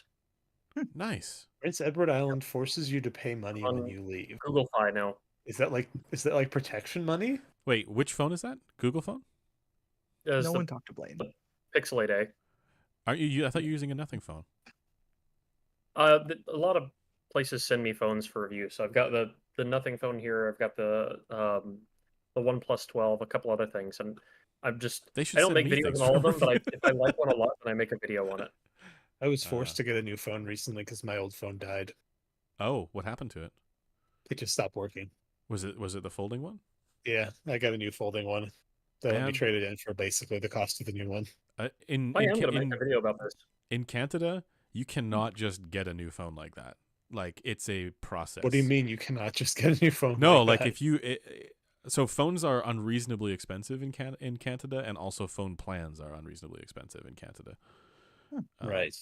Do you guys get Google Fi there? Good question. I don't know. Joel is saying you're a liar and that you absolutely can't. What do you mean? You're telling me that you can buy one of those things for under $2,000? Oh no, you can With trade-in. you can buy you can With a buy like trade-in. on Amazon or whatever, right? Like you can just order phones, but it's expensive as hell, is what I'm saying. What about He's eBay? calling you. Where He's do I calling buy you it? a contract slave, which I think is I quite am offensive, actually I actually. am no longer on my contract is done. The previous time I was on a contract, the previous time I wasn't on a contract, the phone stopped working with the carrier. So I was like, this is annoying, because I did that. I bought one from somewhere else on Amazon, and it was one of the ones that just eventually stopped working. So there is no Google Fi. Okay. Was the E3 closed back topped by any new stuff and closed back at any vids coming from the event? Yes, there's a video coming from high-end Munich. I don't know about the E3. The E3. What about the E3? Is there a better closed back, if someone's asking in chat? Personal opinion, I think E3 is the best closed back out there. Oh, they're asking if there is a better closed back than the E3. Yeah. Was it topped? I don't think so. I mean, personally, Look at that baby. yeah, I don't think I think it depends, right? Like if you're saying I want a warm sound signature, I could see the Caldera close being preferable to people, right? But if people are like, I want a neutral presentation, the E3 is probably preferable, right? Here's the question: should one even want either of them? They're expensive. They Or are just very an IM. expensive. Indeed. Expensive headphones in general is kind of tough. As much as I love E3, and I think it's the best closed back, as a sound isolating listening device, I still prefer MegaFest. I I would prefer Magnify the ST as well. Dusk DSP over the vast majority of everything headphones.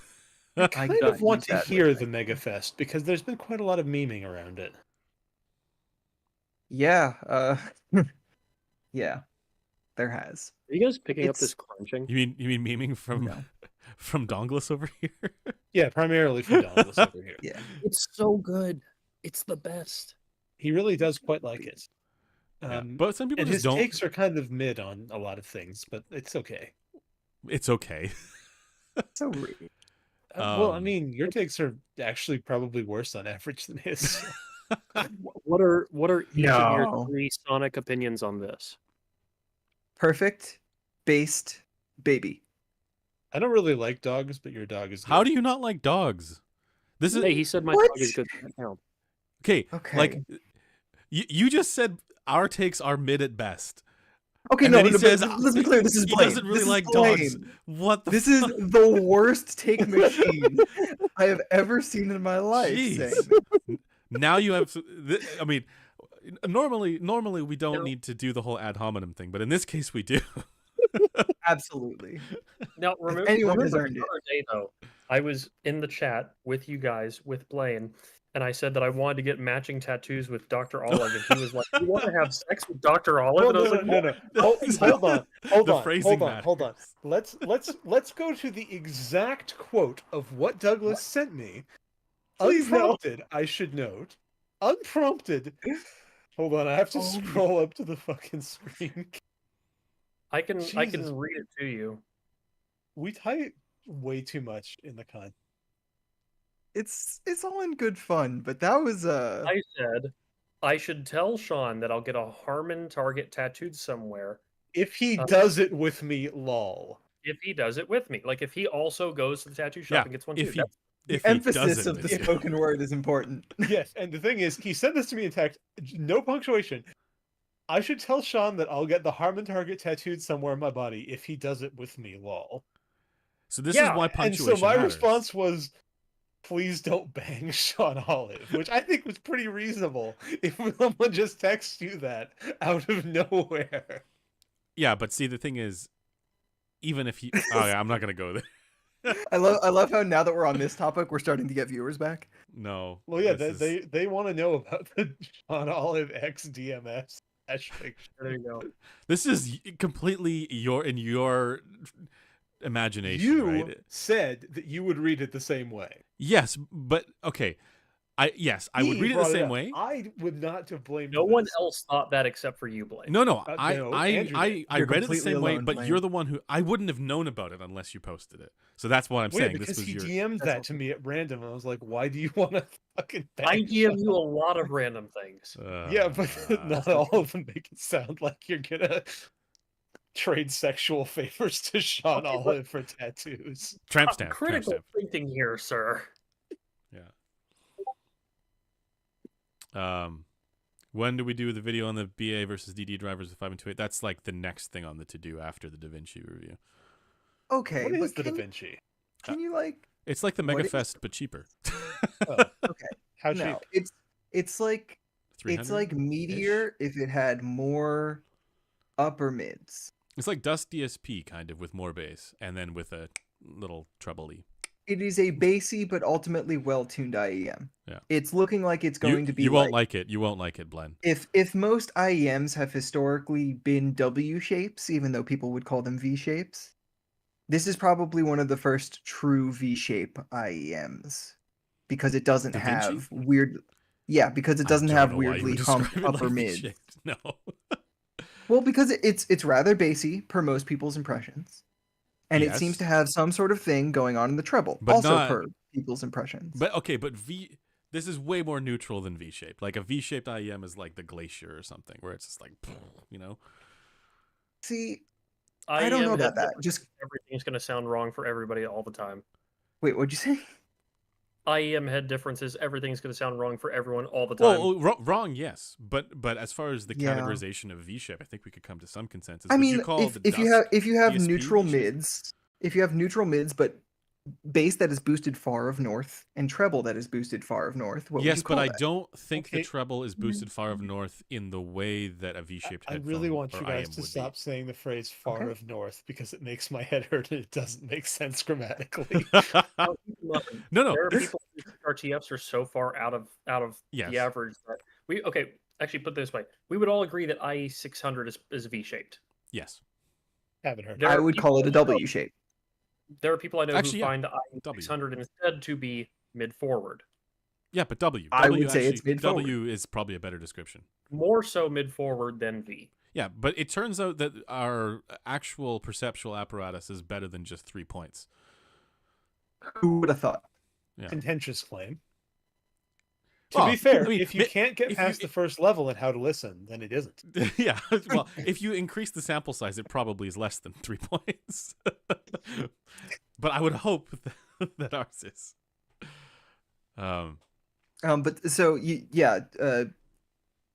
coming back to the DD versus BA bass thing, Yeah. can we please measure the canal function of the 5128 Yeah, we can do that somewhere in now between that? now that we're back from Europe. Yeah, no, I mean, like, I'm available to come up there anytime you need. Yeah, Okay. let's do it in early June, Blaine, because sorry. Let's have you come up to measure. No, it see, I was gonna point in out- June. The way it's all about, and this is where punctuation is important in text. There we go. If you said "let's do it," it's clear what you mean. Let's do it, where it refers to the aforementioned subject. Yes. The Yeah. problem here is where. Also, if you said "let's do it," lol, that would definitely change my reading as well. But okay, early June is when I can expect this. Someone is going to clip that bit, right? So that and then now there's going to be Dr. Olive and DMS fan fiction that gets created. There was already me and Zeos fanfiction someone made years ago. Anyway, on that bombshell, I'm going to go finish editing this video. Good luck. Chat, make sure you ask them as many controversial questions as humanly possible while I'm gone. All right. They're out. Say hi to They Sean. don't have any. You know, make sure you look over your shoulder and give him the whole wave. Have a good rest of your night. Have fun, guys. Somebody on a dating app, a woman who looked almost exactly like Sean Olive, liked me, and I was like, "Wow, I could not date you because you look almost exactly like Sean Olive, and that would be weird to me forever." Not to DMS though. No, I think that was really I should have put her in contact with DMS. Yeah. This stream is truly off the rails. Well, Yeah, it's okay. better now than it was like So, 30 but minutes anyways, ago when it was just like I mean, unless we can do it virtually, like Then it would be simpler for me to come up, and I would like to Please. see people. Yeah. Okay. go up. Well, yeah. I mean, this sooner rather than later is good for this. I would even say maybe even next week. Please next week. Let's next week. Let's connect with whoever needs to. Yeah, be. we'll need to figure that one out. I'm not 100% sure I can do next week. I need to figure out it would depend on the day. It would depend on the day. Well, wait. By next week, do you mean The week whose Monday is the 27th. Jesus Christ, not this again. All right. the I meant the week of literally 3 days from now. So- Anytime that week would be good. Couldn't do the back half of that week, and I have stuff to do at the front half of that Okay, week. so the can't follow do it, the that week after. Yeah. Yeah. Okay, so early June, as said. For context on that. No, it's better without the context. Okay. All right. Yeah, okay, that's good. And then we'll do that video because it is something that we have needed Yeah, to fun do. here. So Yeah. I actually have a question for you. Mhm. Yes. And this is something that I've been doing a little bit of data playing with about. So given Sean's, I think we're agreed that the kind of blocked canal and they're like the subtracted data for the ear canal he took of the 5128 based on his blocked canal measurements of the hats in the room. I think we all agreed there were some issues there such that Yeah. we would not want to read too deeply into that data.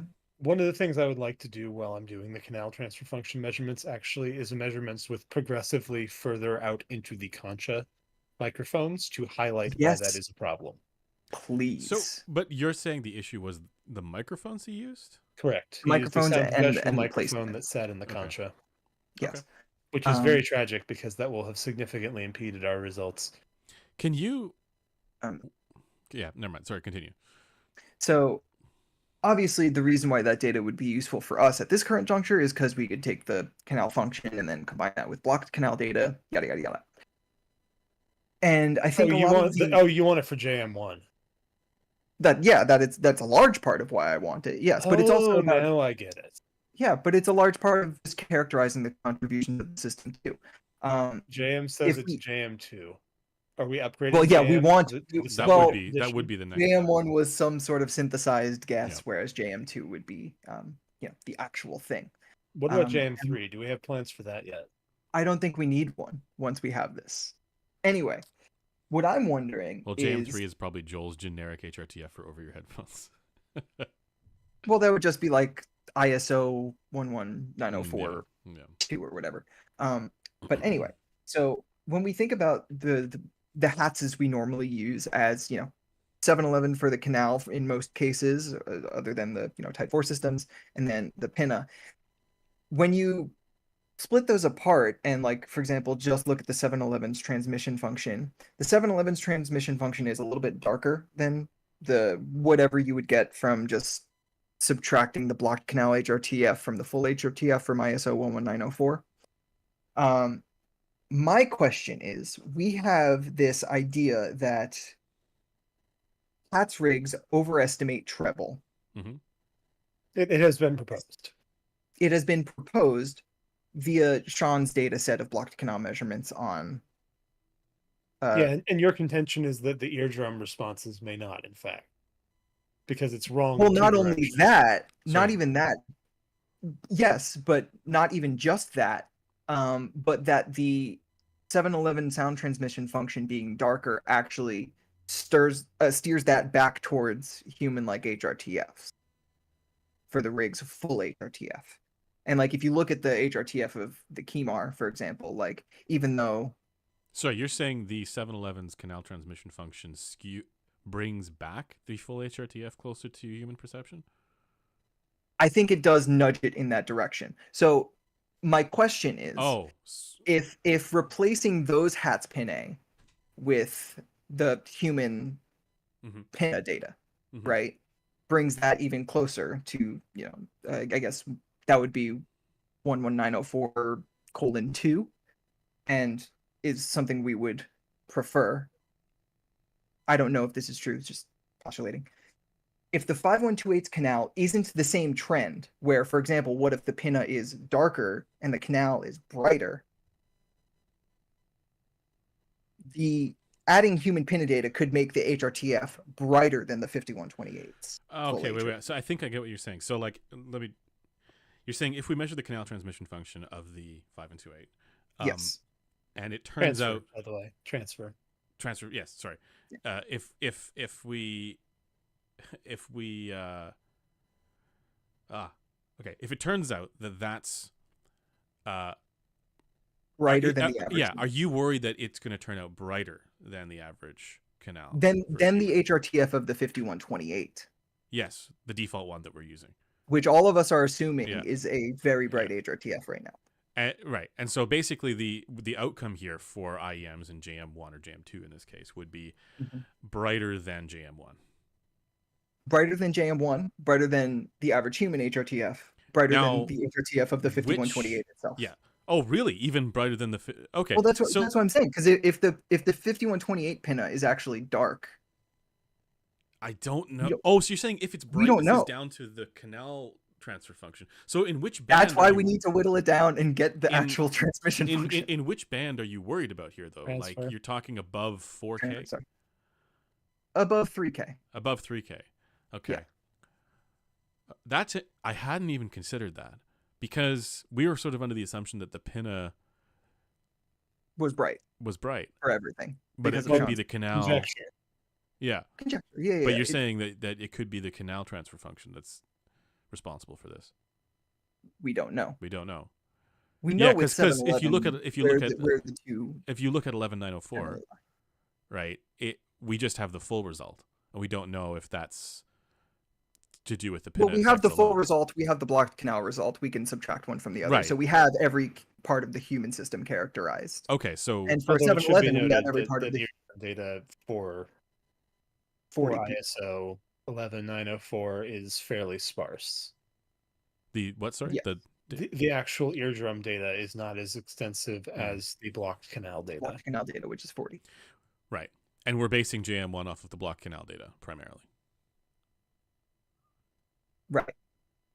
Well, JM1 currently is a mathematical divination. So really, if we're thinking about this pragmatically, what we should really just do is create a new data set ourselves from that would be great. 100 people, where we measure Oh. them and the Hatses. Wouldn't that be nice? Let's do that. That sounds great. I mean, honestly, it may actually be less trouble than the amount of time we spend thinking about this. Well, that's because we spend too much time thinking about it, and we could just Okay, measure but the functionally, let's just do the canal canal transfer transmission function anyways, and then move on from there because eventually that Yes.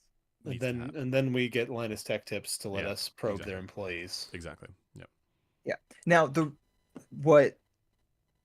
even that aside, Joel and I specifically are basically just we're not even using JM1 right now. We're using ISO 11904. Because you're One. ignoring the canal transfer function. Well, we don't know what it is. Yeah. I think it's a reasonable assumption that it'll be somewhat close, at least as close as the 7-Eleven. Well, the thing Coupler, is we that you don't know. probably wouldn't notice that much of a difference below 3K, but as you say, like we don't know what the effects are above that. Right. And also there's an extent to which even if we did know what the effects were, the 5128 isn't listening to this thing. Mm-hmm. So like if I'm measuring a 3K peak on an IEM and my HRTF peak is still at 2.7, like a 2.7K peak might be more common due to the data being what it is from ISO, but also So better for me. if it turns out Even that if it- things are brighter as a result of than even the 5128's DFH RTF, as a result of with 11904 pinna effects bolted onto the actual canal transfer function of the 5128. If it turns out that things are brighter, this is kind of that would give some explanation for Harman IE potentially. Maybe. Well, I mean specifically Sean's most recent presentation and the result there. Does Vince not like you, Blaine? Well, no, I don't think Vince does. Well, I mean, I wouldn't blame him if he didn't like me. Why? Who's- Just because who's you ask a lot Vince? of questions? Well, Vince Ray is a sales engineer at Brulin Oh. There was a protracted discussion of the impedance of the 4620 between us before we purchased the 5128. And by protracted, I mean it spanned multiple calls, which lasted longer than this stream in some cases. Okay. Wow. Okay. I am selling me an ear simulator is an unpleasant experience, to be perfectly frank. Okay. Yeah. Okay. But sorry, what were you saying, Andrew? Well, okay, so we've been running under the assumption that as you were saying before, that the pin-eye on both systems are overestimating treble. But now what we're saying is we don't know if it's the pin-eye itself. It could be actually the canal transfer function that is responsible for this in both cases, or just on the 5128. No, just Well, on the just on the Just 5128 5128. because we have the Yeah. the 711 So- systems rather well characterized. Yeah. Yeah. well, So- fairly. But also in practice, when mean, we in listen comparison. to IEMs that are tuned, even for example, to match, say, Harman. I mean, based Joel on- has brought up a point in chat which I dread to note, which is Yeah. we don't actually know the way that in situ response varies with IEMs above the low frequencies. We have a reasonable conjecture for low frequencies, but at the mid and higher frequencies, we actually don't know the Oh, magnitude. you mean of across variation. individuals? Yeah. And Right, and so he brings up a regardless further of- good point, Yeah. which is that we don't know what the relevance of the canal function is even in practice Even in the- because yeah. of that Yeah, lack yeah, of data. Precisely. Yeah. So, but I'm more curious about this as a function of the matching of over ear and in ear targets and what that looks like on an outcome basis. If it turns out that, and again, we don't know, so we need to test this, but if it turns out that the canal is what's responsible here, because it means then that you actually could have basically it means you could use Harman OE with the DFH-RTF from the 5128 for both. And that's cool, but I will tell you perceptually that is worse with IEMs for me. And now it could be that my pinna effects are just such that it is on the darker end of the spectrum, right? Certainly it is less. Or that the canal I've done the HPTF effects are well, worse. yes. So that could Or be the that other. there's Yeah, some yeah. novel interaction between the partially included canal and the earphones in Yes. question. And But in okay, here's situ here's response here's the other comes, thing. At the very least, I know that having done the blocked canal mic thing in both, I know that for me my pinna effects are lower than the 5 and 2/8 in the treble, right? So Yeah, mine at the as well. very I least, mean, that's true. Like for me, I don't know if it is for population average, but I know that's true for me. plain. Sorry. Yeah, no, and for What- what it's worth, I think we've seen a lot of acceptance of JM1 because that's true for a lot of people. Now, so what we're saying here, though, is that we don't know that that's true, and this would effectively confirm whether or not that's true. Wait, what would confirm? So testing the canal transfer function, because if it turns out that the canal transfer Oh. function is brighter, then that means that there's something else that's responsible for this. Maybe it's just preference, or it's just those of us who've heard. Yeah, that it happen would to have confirm it. that it's not just the difference Exactly. between the 5128's pinna and your pinna in Yes. terms of their HRTFs. Yes. Now, we exactly. don't have enough data between human wearing headphones and 5128 wearing headphones at the blocked canal or open canal to see what the HPTF difference between them Yeah, is. but Well, which is a whole other thing. But what I've noticed, I'm not sure how much that matters for IEMs. Yeah, I've It's- done some, but they've all been with fairly low acoustic Z headphones. So, and Okay. it has actually tracked better than what I think you and Joel have found when you guys were just doing your sort of data scraping. Mhm. Like I've found it to be fairly consistent. Like the features track the same, even I'm comparing blocked canal with blocked canal, right? Okay. But then again, that could just be like what I've seen is the features track the same. They're just not always in the same spots exactly. They're sometimes they'll slightly, shift. yeah. Mm. Where things get weird is that even though the measured result shows that it tracks, perceptually it's not quite there. Even Well, with we're my not own. we're not including the canal here. Yes, exactly. So that's a major contributor that we're not considering with this, or that hasn't been considered in that data that is perceptually relevant. But also this gets to the topic of we probably should have included this in one of the topics, but there was an interesting thread on our forum that got started by one of our forum Oh members yeah, about yeah. The HRTF tuning to your matching. personal Yeah. HRTF. Yeah. And so for a long time now, because I've done this, I've been under the, and Blaine can weigh in on this because he probably has a better perspective than I do here, but Time to dunk on Griesinger. well, Rice in that there, I believe. that's one thing, Right. but I've also done the HRTF, or I've done the equalization to perceptual equal loudness in the treble, and it doesn't sound right. So Theory and practice align on Yeah. subjectively EQing to a frontal loudspeaker is wrong. that at the Is same that time, what you were EQing to, or were you EQing to just perceptual? perceptual Cool. perceptual flat, Yeah. and I mean, if it's not that things sounded like Well, perceptual. Do you mean like equal loudness? Yeah. Well, I mean that will always sound. so always sound what? That will always sound wrong. Yes, yeah. So like basically like doing the manual sweep and equalizing the things that are more forward and less forward or whatever, right? To be even, right? Doing basically what Olive's Gadgets does or has advocated for. That doesn't sound right when you listen to music afterwards, after having done that. And but here's the thing: we do still use that when we are. Like if there's a major peak, you'll hear the peak in that sweep as well. So the question is, at what point should we stop caring about that? When we're doing EQs. I mean, so there's two questions. One is, at what point should we stop caring? The other related point is, at what point can we be confident that this is achieving some agreement with our HRTF?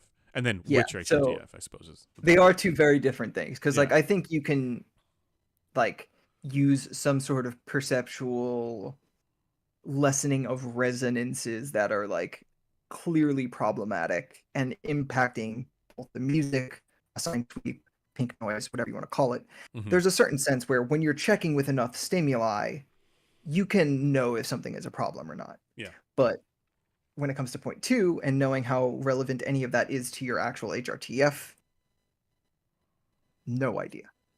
Well, that's why it was an interesting topic to me, because I'm with you. Like having done the first bit, to me it's like there are things where I can pick it up in a test tone, but I won't pick it up in music. Like it'll sound totally fine in music, but then when I do a sweep, it's like, whoa, actually no, there's a thing there.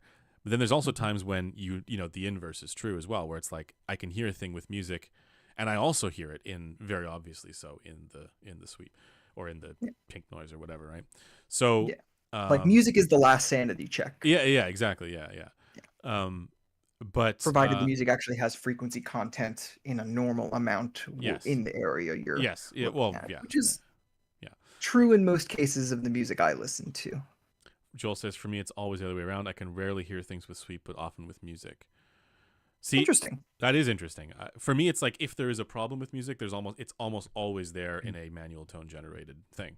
Well, so maybe that he's talking about just a logarithmic sweep. You, on the other hand, are using like cursor-based sweeps. Well, also pink noise. Like you can, stuff pink noise makes almost any meaningful FR thing audible. Yeah. Yeah, that's why it's the first choice on my site. Yeah. Well, I mean, the thing is, of course, the pink noise makes you much more sensitive to things. Yeah, and there's definitely issues with that in terms of like kind of like the perceptual timing window as well. Like I feel like if you are listening to pink noise for long enough, your brain just normalizes it, and it takes less long than music does. I think the same is kind of true with sweeps, though, with manual sweeps, because you go maybe. Yeah, you kind of normalize to it. I mean, it's a weird thing to begin with, right? But you do eventually sort of normalize. But regardless, I think the question is interesting to me because of specifically we're talking about DF-HRTF with stereo recordings and headphones.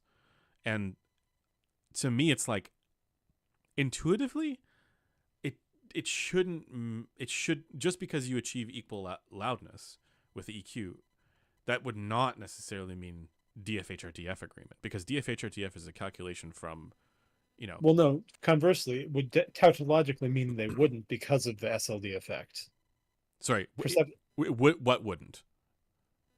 For a subjectively matched equal loudness, you will not get the same response on your head as the HRTF that would produce equal eardrum energy because of the localization component.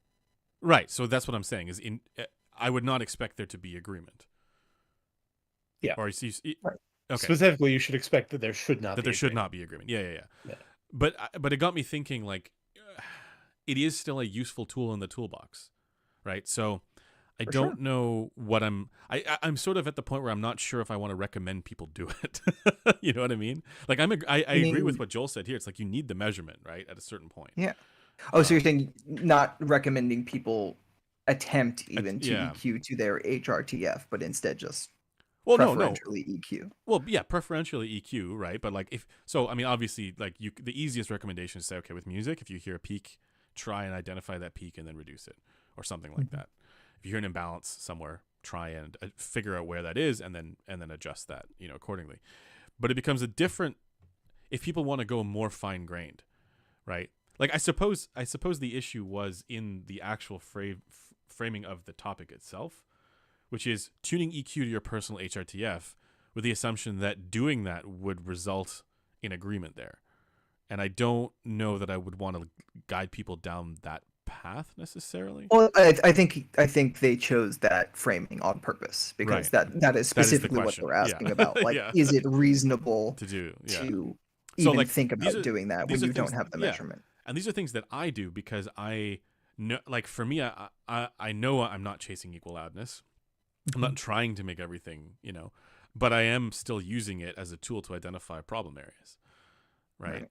And I'm just not really sure how to wrap my head around what the recommendation should be there for people still. Yeah, I mean, sometimes there's a reason Sometimes I understand why Constantine will just tell people to throw a low shelf on something and call it a day. Or a high shelf, sorry. Yeah.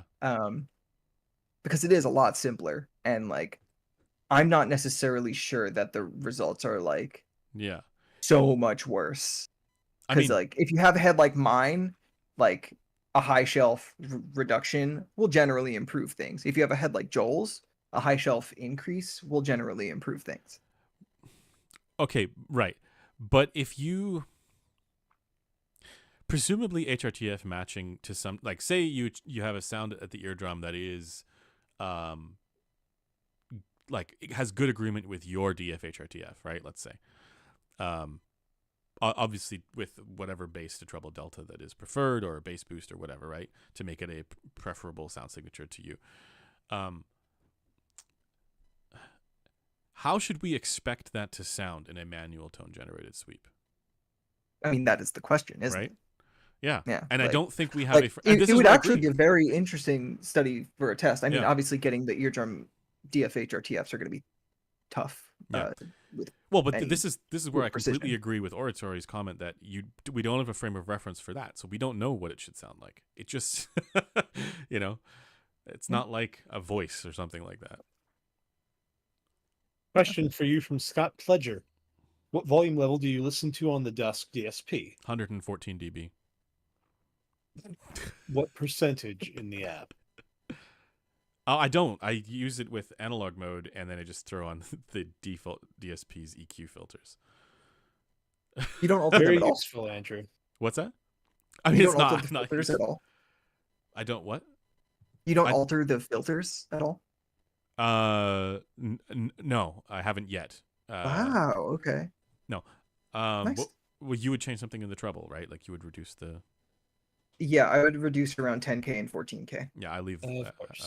I leave. Yeah. Griffin and hating high treble, maybe more iconic duo. No, like for me, it's fine. Like I do hear it as a boost, but I don't mind, and I think it. So here's the other thing. Even with the Dusk default DSP, I can hear the lower treble features, right? I mean, this is just a thing that I do. The upper treble elevation or air kind of masks that out, I find. Like it does. Well, that's probably good for you because it does in most. Those lower treble features usually bother you. Yeah, they do. So, so I just leave it. I think it's that's why for me it's like, yeah, Dusk default DSP tuning is GOAT for me, because it's like, well, certainly with IEMs, right? Because it does fix a lot of those issues that I have. Sure. And I'm in agreement with Joel where it's like there are things with IEMs that typically show up more as peaks, and this is one way of solving for that. Yeah. Or at least balancing it out. Yeah, exactly. Yeah. Cool. We've been going My on for like suggestion- 4 hours. I was gonna say it has been 4 hours. Has it really? Something Yeah. like that. Yeah. Hell yeah. So Hobby what was your Talk question? asks, so Da Vinci? So Da Vinci, it's good.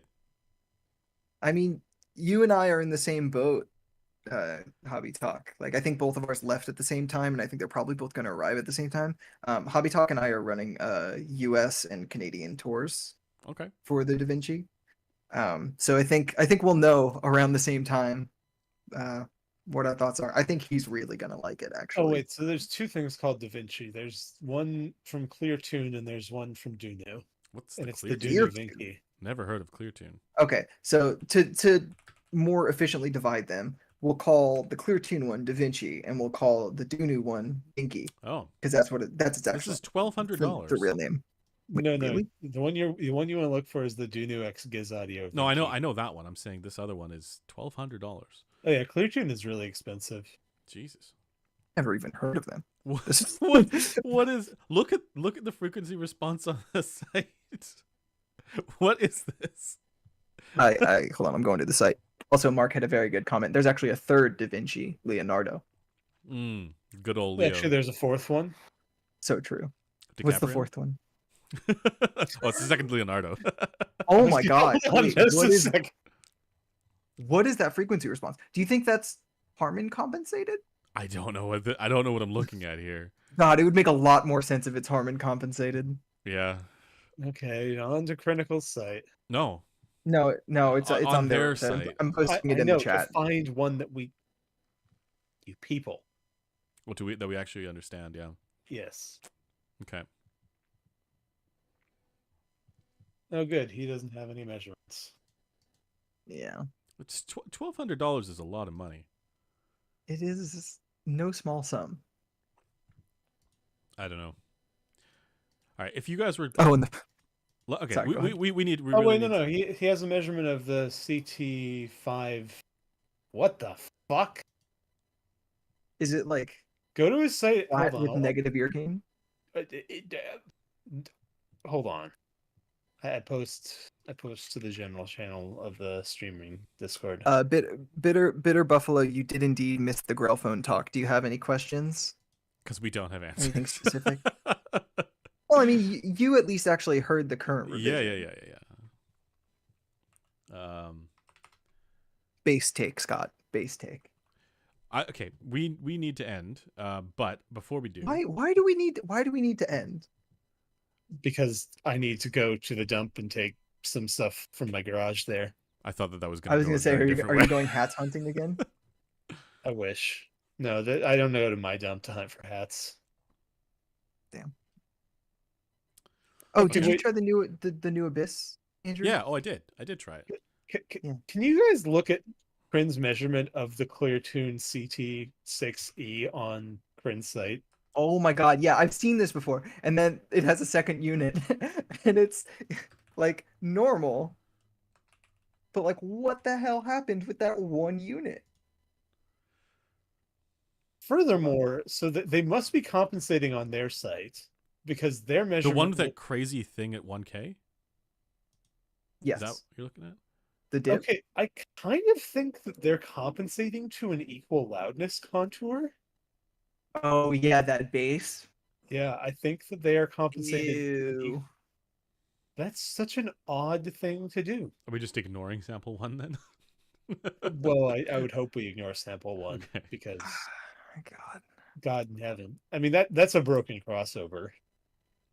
Good take, Mark. 3-day weekends rule. That is a cold take. I love a 3-day weekend. All right. But Blaine's comment was going in an entirely different direction. Yes. We Do thought we you had to end the refer stream to- because do you had to you go take a refer dump. Do you refer to taking a shit as going to the dump? I mean, I'm not going surely to the you were dump. I'm taking bringing it the with dump. you. It's not that Yeah. different from your inference about DMS and Sean Olive. Andrew, did you find that the new Diana headband fit you better? I mean, the old one fit me all right. It's not the headband that's the problem. It's the temple lack of yokes issue. That Right. Did you find the new headband fixed any of that? No. No. I mean, the pads are soft and cushiony and compliant as all hell, but it doesn't fix the mechanical design issue I had with it. I didn't hate it, but I wouldn't. It wasn't like it didn't change my perspective on that platform. Let's put it that way. Mark Ryan makes a good point. It's been 4 hours without a bathroom break. You guys really need to hydrate more. No, I've had to pee for like the last 30 Well, minutes. what makes you? but I don't- What I makes don't you think care. I haven't had a bathroom break? I have my water right here. I'm Fucking pretty sure I've been the only one catheterized. drinking on stream, actually. Are you rocking the RGB gamer catheter? Yeah. Exactly. Oh, really got Griffin. Okay. I got That's- my IV filled with gamer See, soylent that's and really gamer what fuel, we call one a- in each arm, and then my gamer catheter. That's really what we call a pro gamer move. Yep. So Um, true. All right, before we go, if there is a headphone that each of you guys would buy today, no price, whatever, a headphone that is, let's say, reasonably under $1,000, that, or say under $1,500 or whatever, that you would personally consider purchasing today, what would that be and why? You answer first. Grellphone. Okay, My answer is also Grellphone, you actually. guys are fucking weird. It's so my answer. I mean, you haven't ahead. oh wait, you haven't heard the latest version. I have. I would. I categorically haven't. I'm not sure buy it's that. terrible, but that doesn't matter to me. It fits me well. It's interesting. It's not a planar, and it'll probably EQ up fine. Okay. So what's yours, Andrew?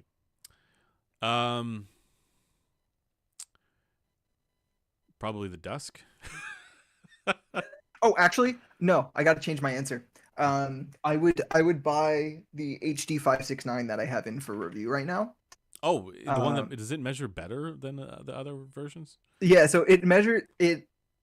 I don't know if it's like a unit variation or if they like changed the pads or changed something about it. So now that it measures differently, but the mid range is more like normal HRT FE instead of like a sharp 3.5K peak like Oratory and Tiles measurements have. So it's just like a different mid range altogether. Not necessarily overall better. It's a little thinner in the low mid range, which isn't perfect, but the on-head treble is excellent for me. Like among the best headphones I've ever heard in the treble for me. I just realized I have a question. Andrew, you didn't mean to, did you mean to as an inclusion to what we already own, or if we had to buy a single headphone to have? Oh, that's a a good single question. headphone to have. Okay, so Oh, God, no. It would be- I had parsed that as what is the headphone you are buying next, which for me is the Grellphone. Yeah. If that's the question, Blaine and I are both answering HD 800. I Yeah, assume. it's got to be the HD800.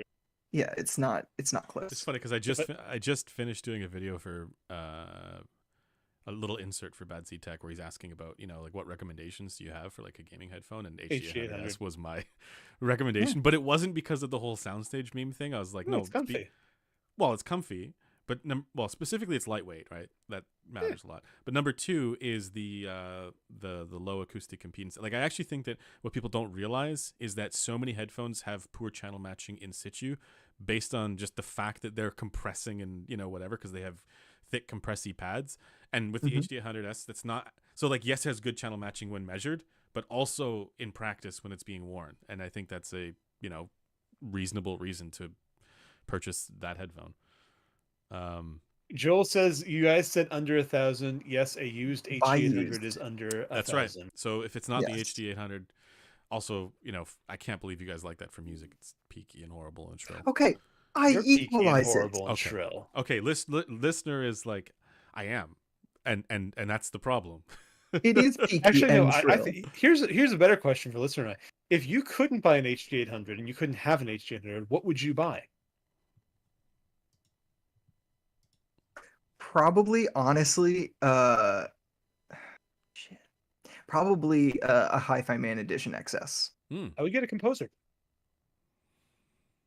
Composer's not a bad shout. I don't like the pads. I I feel don't like love them. You say composer's not Yeah. a bad shout He is For this affecting a use British case? accent.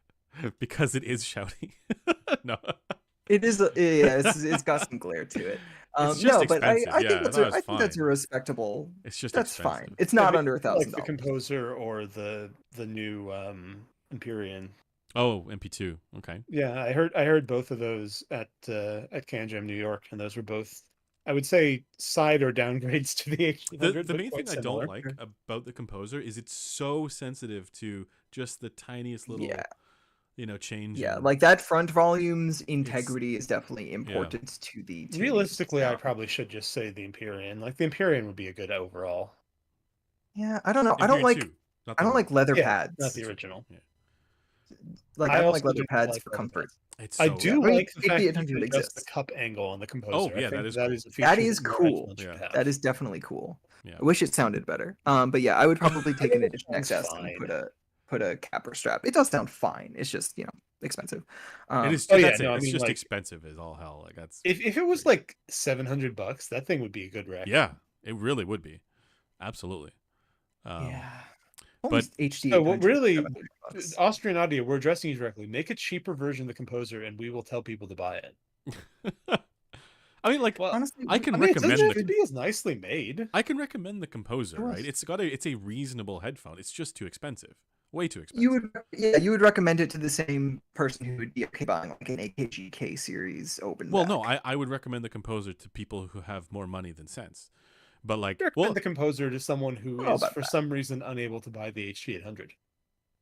or it doesn't work for them for whatever reason because it's got Yeah. a 6K peak that's unpleasant. Well, so does Okay, the but composer, doesn't it? Yeah, the composer Yeah, also has it peaky does treble. have yeah. It's like a different version of treble unpleasantness. But yeah, like I would generally recommend the composer. It's just that not everybody has a spare $2,700 kicking around to just dump into a headphone. Well, at least the Yeah. HD 800S is like But that's it's exorbitantly priced, but I would say competitive for those things. I actually have to go to the dump because otherwise the back of my car is going to be filled with garbage. This is So- this is a euphemism, right? Like this is a metaphor. now it's a Are euphemism. you, yeah. are you referring to my rectum as the back of my car? All right. On that terrible disappointment, it's time to end. Oh, also, just one last edgy take. The Porta Pro is actually garbage. Yeah, I don't Get out of disagree. here! No one don't- wants you here. I don't Leave. disagree. I don't disagree. That's something that I you hate can you put both. in your junk and yeah, take a dump. All right. Goodbye to everybody. On that terrible disappointment, we'll see you guys in the next one. Bye, guys. Bye. Bye.